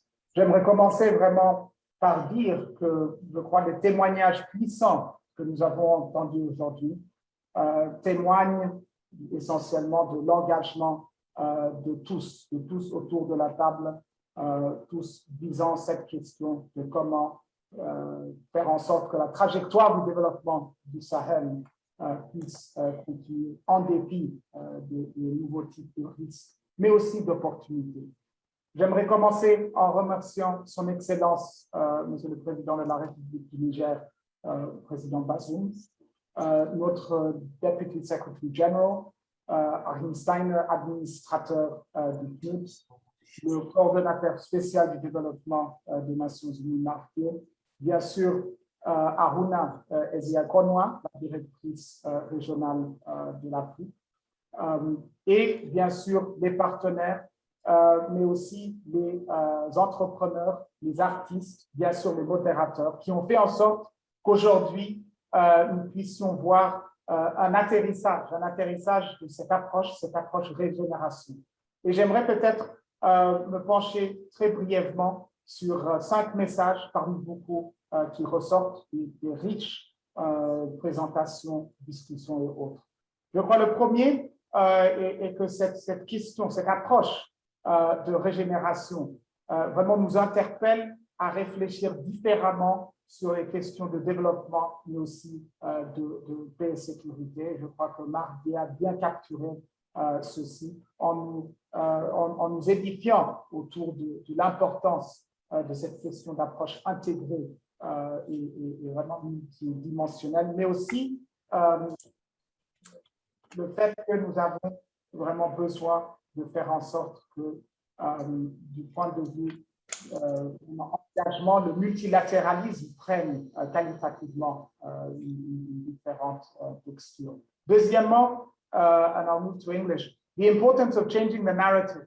I think this has been underscored, and so I won't belabor the point, except to say that I think at the very beginning, Achim Steiner spoke of really moving us from aid delivery to ending need, and this is really, if you will, for me, one of the key messages coming out. We are 8 years away from 2030, and more than ever, we face risks, pandemic aside, of a scaling back of gains made. The third message, I think, was spoken to eloquently, especially by some of the youth representatives at the beginning, and speaks to the importance of resilience and the power of hope. I think regeneration is one means of helping us capitalize on these really important intangibles. There's also a key, I think, message that came out around the need to think through and think differently about partnerships. I think the nature, extent, history underpinning the partnerships that make this discussion possible is at the center of the regeneration approach. Last and not least, and maybe speaking to the second session, the need, the imperative for us to think through the regeneration approach of how to unlock the almost limitless opportunities, resources, energies animating the Sahel, or as our colleague said at the beginning, the terre riche. Thank you very much. Congratulations to all. A luta continua. Merci infiniment pour ce beau message. Alors, comme je vous le disais, la session va bientôt prendre fin. Juste avant, je vous invite à rester avec nous pour ce live de notre talentueuse auteure, compositrice, interprète bénino-sénégalaise. Elle s'appelle Mounaya. On l'écoute.